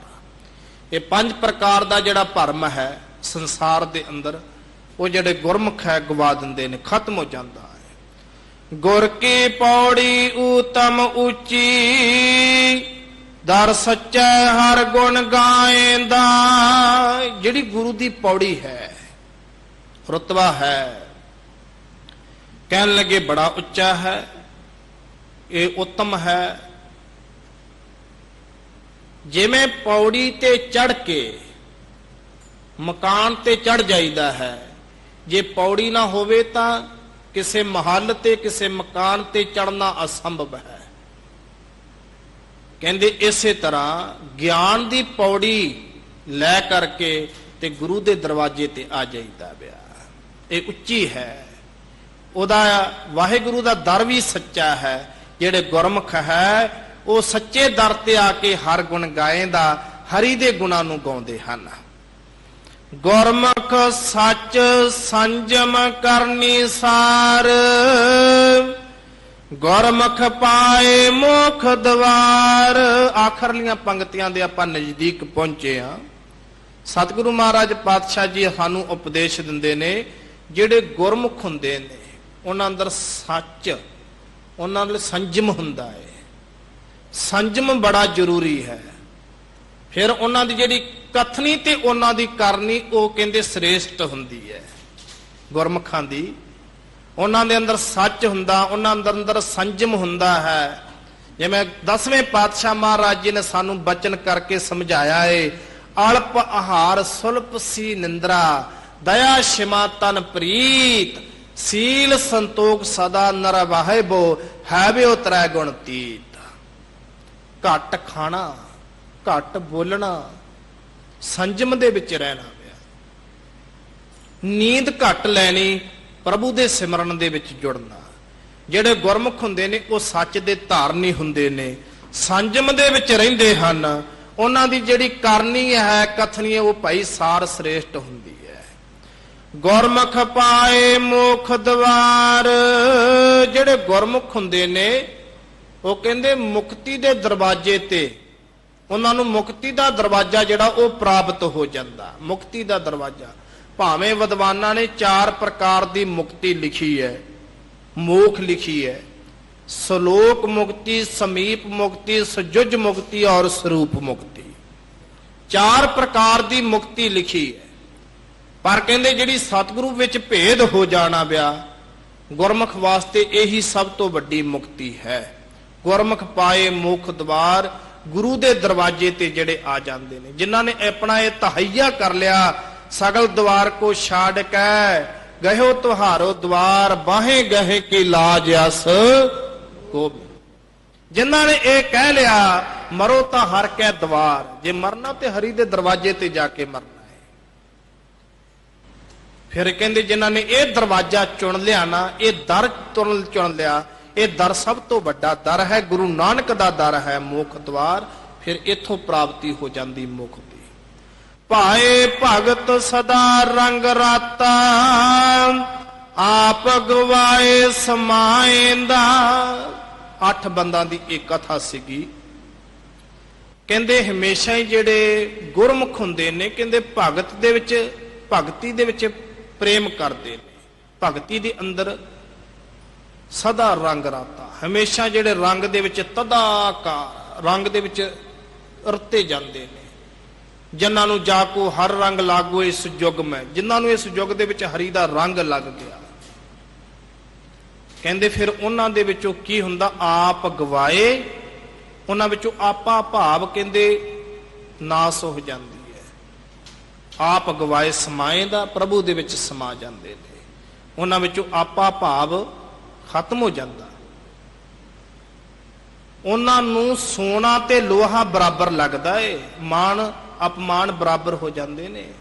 ਉਹਨਾਂ ਦਾ ਜੀਵਨ ਹੀ ਇਹੋ ਜਿਹਾ ਬਣ ਜਾਂਦਾ, ਹਰਖ ਸੋਗ ਤੇ ਰਹੇ ਨਿਆਰੋ, ਨਾਹੇ ਮਾਣ ਅਪਮਾਨਾ, ਆਸਾ ਮਨਸਾ ਸਗਲ ਤਿਆਗੈ, ਜਗ ਤੇ ਰਹੇ ਨਰਾਸਾ। ਕਾਮ ਕ੍ਰੋਧ ਜੇ ਪਰਸੈ, ਨਾਹੇ ਨ ਤਹਿ ਘਟ ਬ੍ਰਹਮ ਨਿਵਾਸਾ। ਗੁਰ ਕਿਰਪਾ ਜੇਹ ਨਰ ਕੋ ਕੀਨੀ, ਤੇ ਇਹ ਜੁਗਤ ਪਛਾਨੀ। ਨਾਨਕ ਲੀਨ ਭਇਓ ਗੋਬਿੰਦ ਸਿਉ, ਜਿਉ ਪਾਣੀ ਸੰਗ ਪਾਣੀ। ਉਹਨਾਂ ਦਾ ਜੀਵਨ ਇੰਨਾ ਉੱਤਮ ਹੋ ਜਾਂਦਾ। ਉਹ ਖੁਸ਼ੀ ਗਮੀ ਇੱਕ ਬਰਾਬਰ ਹੈ, ਉਹ ਹਰਖ ਸੋਗ ਇੱਕ ਬਰਾਬਰ ਹੈ।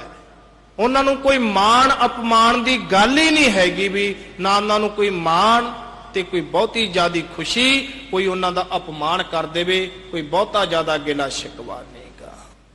ਮਾਣ ਅਪਮਾਨ ਬਰਾਬਰ ਹੈ।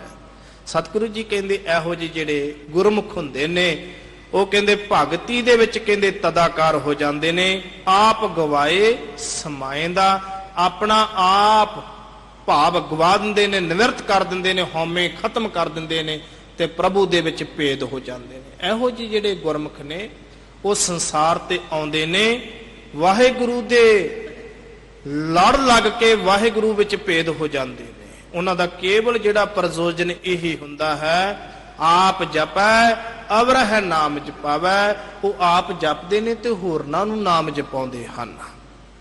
ਸਤਿਗੁਰੂ ਜੀ ਕਿਰਪਾ ਕਰਨ, ਬਖਸ਼ਿਸ਼ ਕਰਨ। ਜਿਹੜੇ ਕੱਲ ਦੇ 8 ਬੰਦ ਨੇ ਉਹ ਤੁਹਾਨੂੰ ਕੱਲ ਦੇ ਜਿਹੜੇ ਕਥਾਵਾਚਕ ਨੇ ਉਹ ਸੁਣਾਉਣਗੇ। ਸਤਿਗੁਰੂ ਮਹਾਰਾਜ ਪਾਤਸ਼ਾਹ ਜੀ ਬਖਸ਼ਿਸ਼ ਕਰਨ। ਦਿੱਲੀ ਸਿੱਖ ਗੁਰਦੁਆਰਾ ਪ੍ਰਬੰਧਕ ਕਮੇਟੀ ਦਾ ਔਰ ਹੈੱਡ ਗ੍ਰੰਥੀ ਸਾਹਿਬ ਜੀ ਦਾ, ਜਨਰਲ ਸਕੱਤਰ ਸਾਹਿਬ ਜੀ ਦਾ, ਧਰਮ ਪ੍ਰਚਾਰ ਕਮੇਟੀ ਦੇ ਜਿਹੜੇ ਚੇਅਰਮੈਨ ਸਾਹਿਬ ਨੇ, ਬੜੇ ਸਿਆਣੇ ਨੇ, ਸੁਲਝੇ ਨੇ, ਉਹਨਾਂ ਦਾ ਸਾਰਿਆਂ ਦਾ ਧੰਨਵਾਦ। ਸਭ ਤੋਂ ਜ਼ਿਆਦਾ ਧੰਨਵਾਦ ਹੈ ਗੁਰੂ ਦੀ ਸੰਗਤ ਦਾ, ਜਿਹੜੀ ਇਕਾਗਰਤਾ ਦੇ ਨਾਲ ਬੈਠ ਕੇ ਬਾਲਾ ਪ੍ਰੀਤਮ ਸ਼੍ਰੀ ਗੁਰੂ ਹਰਿਕ੍ਰਿਸ਼ਨ ਮਹਾਰਾਜ ਪਾਤਸ਼ਾਹ ਜੀ ਦੇ ਪਾਵਨ ਸਥਾਨ ਤੇ ਹਾਜ਼ਰੀਆਂ ਭਰਦੇ ਨੇ। ਸ਼੍ਰੀ ਗੁਰੂ ਗ੍ਰੰਥ ਸਾਹਿਬ ਜੀ ਦਾ ਕੋਟਨ ਕੋਟ ਧੰਨਵਾਦ। ਹੋਈਆਂ ਸੁਖਮ ਭੁੱਲਾਂ ਦੀ ਖਿਮਾ ਜੀ। ਵਾਹਿਗੁਰੂ ਜੀ ਕਾ ਖਾਲਸਾ, ਵਾਹਿਗੁਰੂ ਜੀ ਕੀ ਫਤਿਹ। ਵਾਹਿਗੁਰੂ ਜੀ।